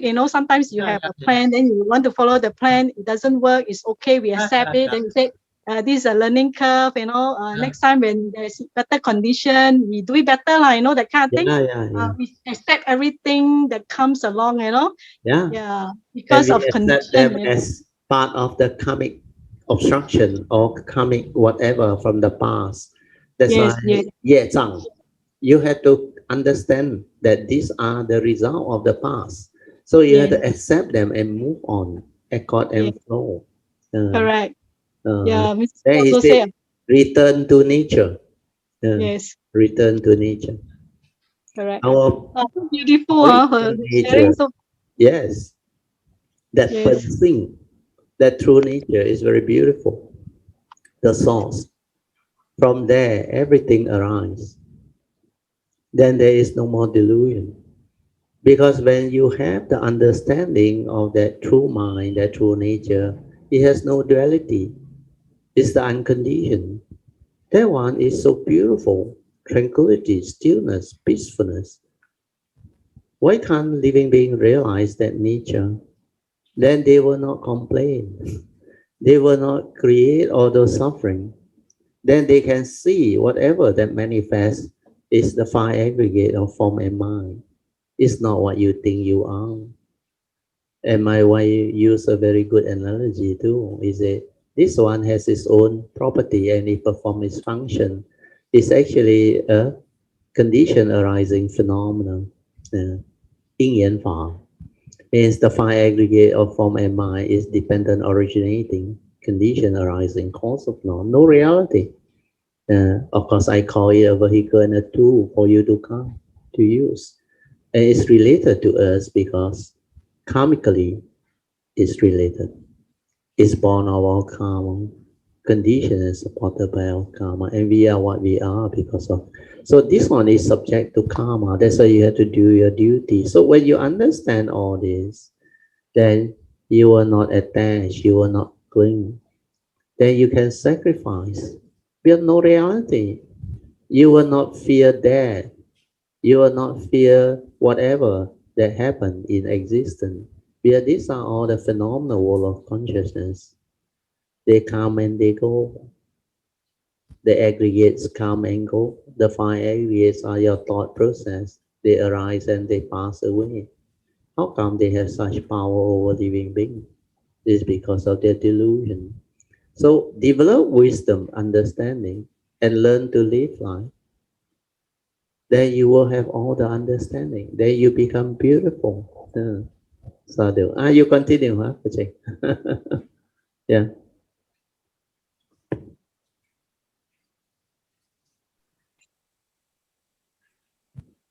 So we are lucky today that Mrs. Steele shared so much that we can listen again from the audio recording.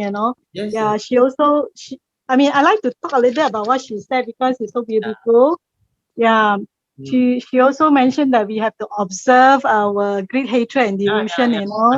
Yeah, actually, this is also very important because sometimes it come and then we are not aware, we are caught by surprise, when it happen. Yeah, so if you observe it, you can make a stop to it, that these are all wrong thoughts that we have so in that our it will mind. not drawn you. It Yes, will yes, not you're not. draw you and Yeah. deceive you and delude you. Yes. Correct. So this is also very important for our cultivation application. Yes, Because yeah, you will moment to condition moment. wrong thought. And Yes, wrong thought will condition all your misery, your suffering. yes, yes, correct. So she also mentioned that we have to plant the seed of compassion and love, you know. Love, Yeah, I mean, if universal.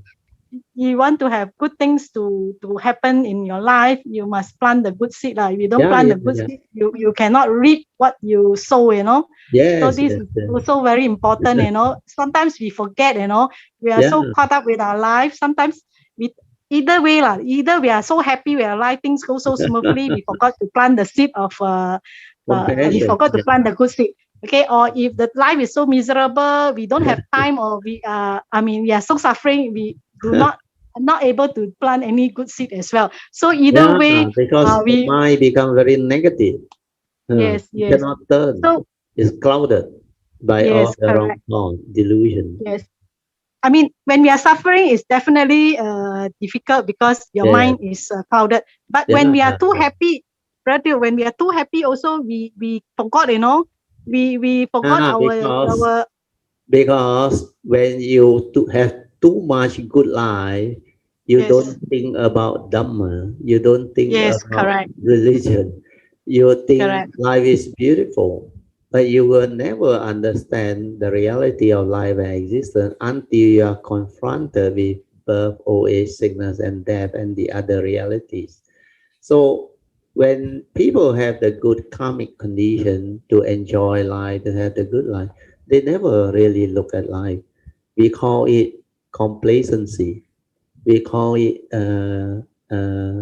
when you are in the midst of joy and happiness, you forgot about doing that duty to develop wisdom and understanding to really completely complement your whatever uh, worldly life, because the worldly life without the spiritual understanding is still one-sided, lacking. Well, ultimately, no matter how wealthy, how rich, how famous you may be, when you confront old age, sickness, and death, you will still suffer. All the money cannot buy you health, and you will still have to go through that kind of existential reality, which most people cannot confront.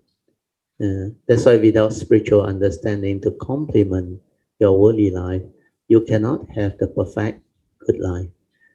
So to have the perfect good life, you need the spiritual understanding.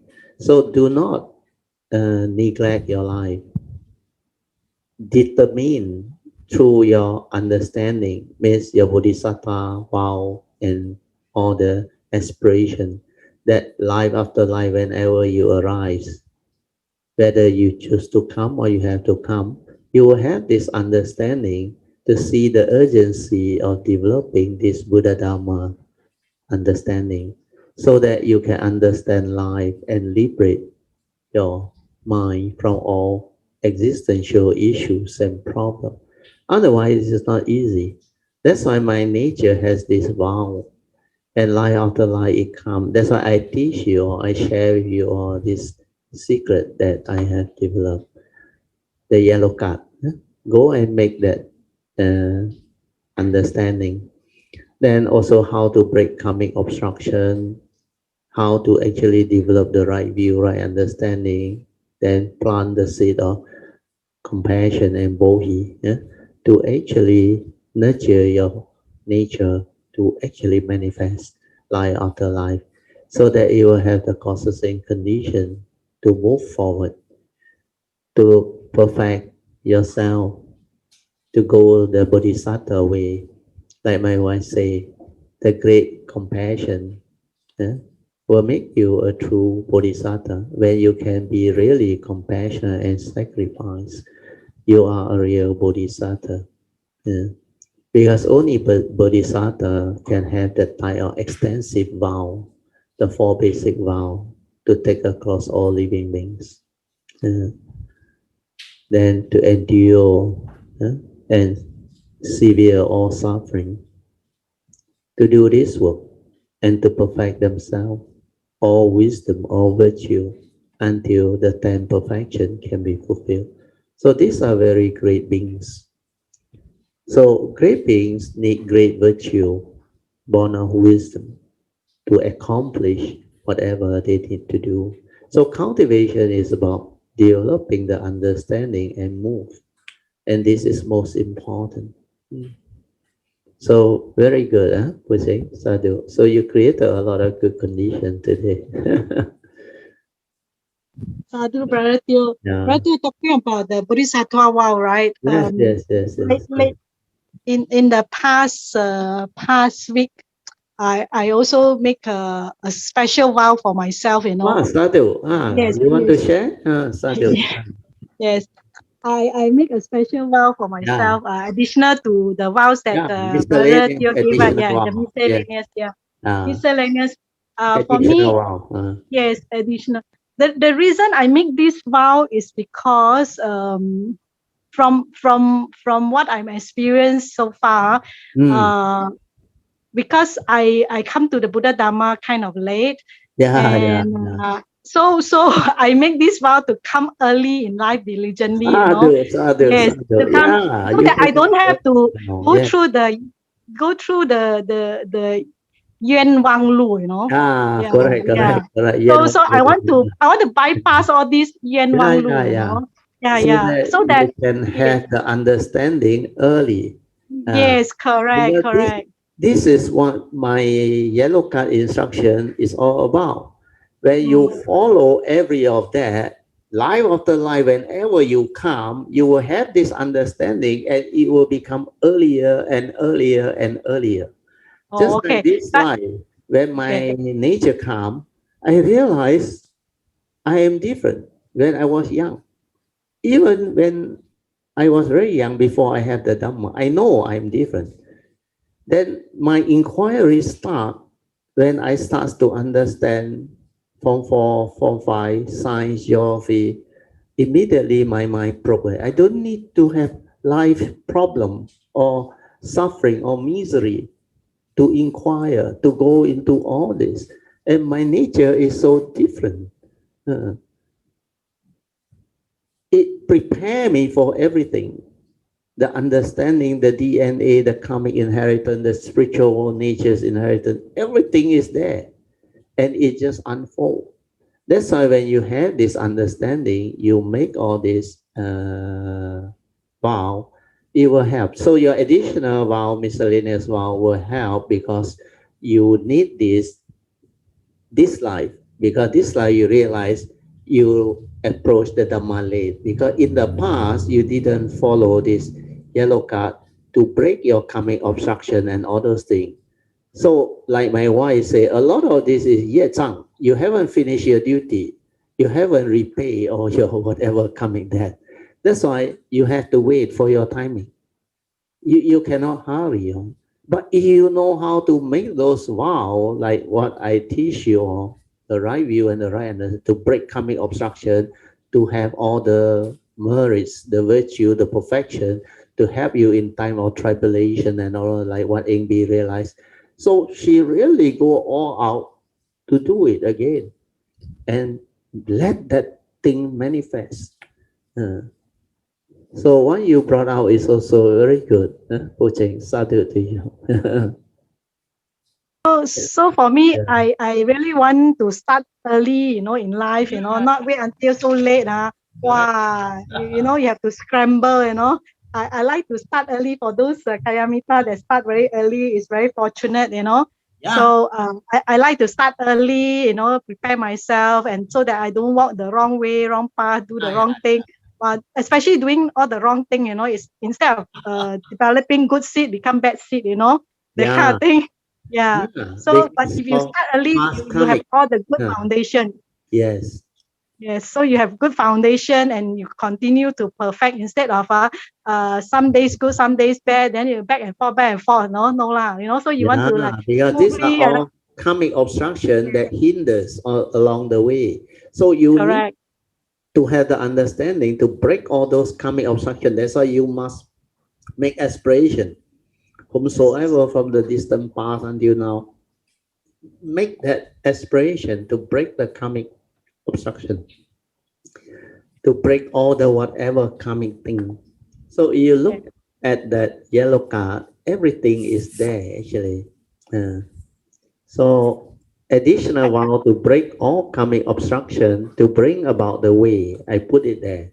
So I read again so that you understand. If by action, speech, and thought, whether knowingly or unknowingly, we are ignorant, delusion, and heedlessness, that this nature of mind had offended or done anything wrong to the triple gem, Buddha, Dhamma, and Sangha, this nature of mind would like to sincerely ask for forgiveness. The first most severe coming obstruction is offending the triple gem. That's why this additional vow to break coming obstruction you must have. Then the second one is whomsoever from the distant past until now, whether knowingly or unknowingly, that this nature of mind had caused any karmic negativity, misery, suffering, or misled. This nature of mind would like to sincerely ask for forgiveness from them all. May my sincere request for forgiveness be accepted by all, so that all this karmic obstruction can be amicably dissolved and watered down or lessened, thereby enabling this nature of mind to continue with its cultivation to realize the true Dhamma with ease. Then the third one is also very important. This nature of mind also vow to repent, and from now onward vow never to repeat any of this karmic negativity, born of greed, hatred, and delusion, like my wife mentioned, Tanzanzi. So this third one is very important. By following the advice of the Buddha to avoid all evil, do good, purify my mind, we are striving on with heedfulness to keep the five precepts and cultivate the Buddha Dhamma diligently so that it will never violate this law of karma again whenever it arises.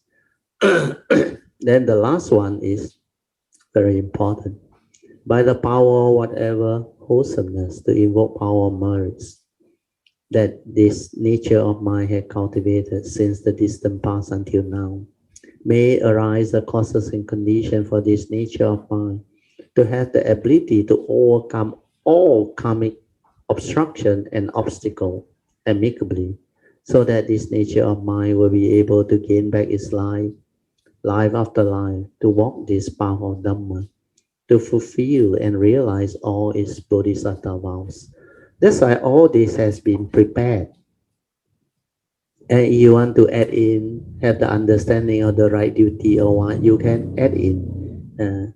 Because all those, for me, when I have the wisdom, I will understand them already. So what I need is to break all this karmic obstruction.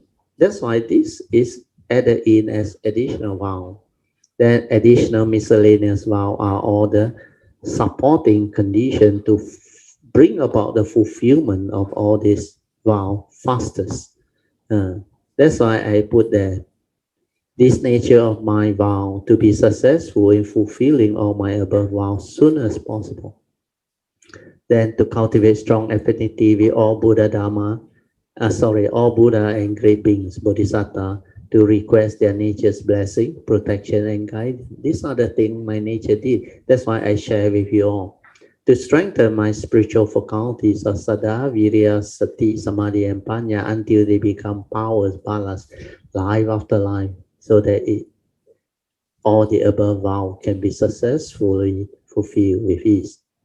Then to cultivate extensively, this is what NB realized.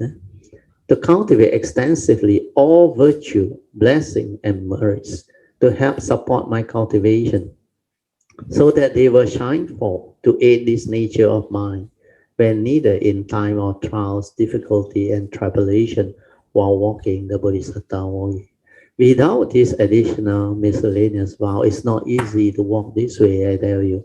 You need all of your perfection, your virtue, your blessing, your merits to support your cultivation, to help you overcome whatever difficulties that you may encounter.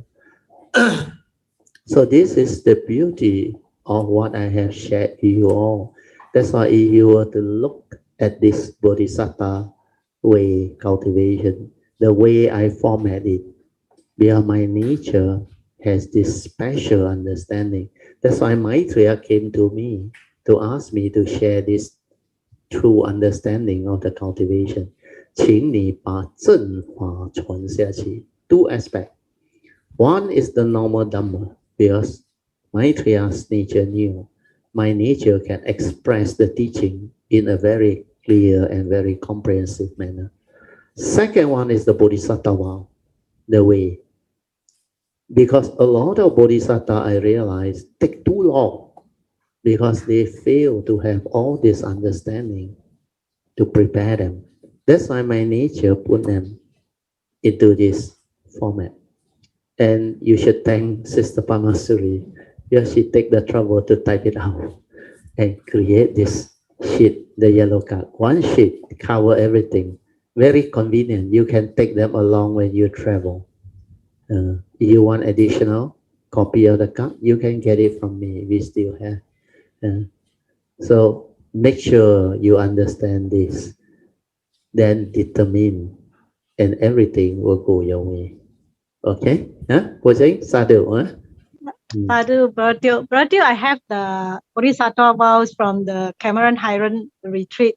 Yeah, so I use that. Yeah. That to no, do the my yellow card you have or not? The yellow card, this yellow no, card. I don't have this yellow card because I didn't. I don't know. I don't have this yet. Oh, okay. But it's okay. I will ask Sui to send you the soft copy. It's the same. No, the soft copy I have. I got it from the website already. Oh, Sui say the Bodhisattva vow, I give you the A4 paper at the camera. The 4 pages, Pamasuri concise into one card. Yeah, it's the same. Yeah. It's the same. Yeah. So I use the Cameron Highland retreat. But the card is easy to carry around. Your A4 paper, unless you laminate it, it can get it will deteriorate very fast.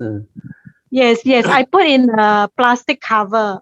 Yeah. So I put in a plastic cover. Yeah. I noticed that if I, hold it, with a wet hand, you get the spoil easily. So it will deteriorate very fast. Yes, correct. So I put in a plastic cover, so it's quite protected in the retreat, sense. If we have it again, I will bring and you all can have it.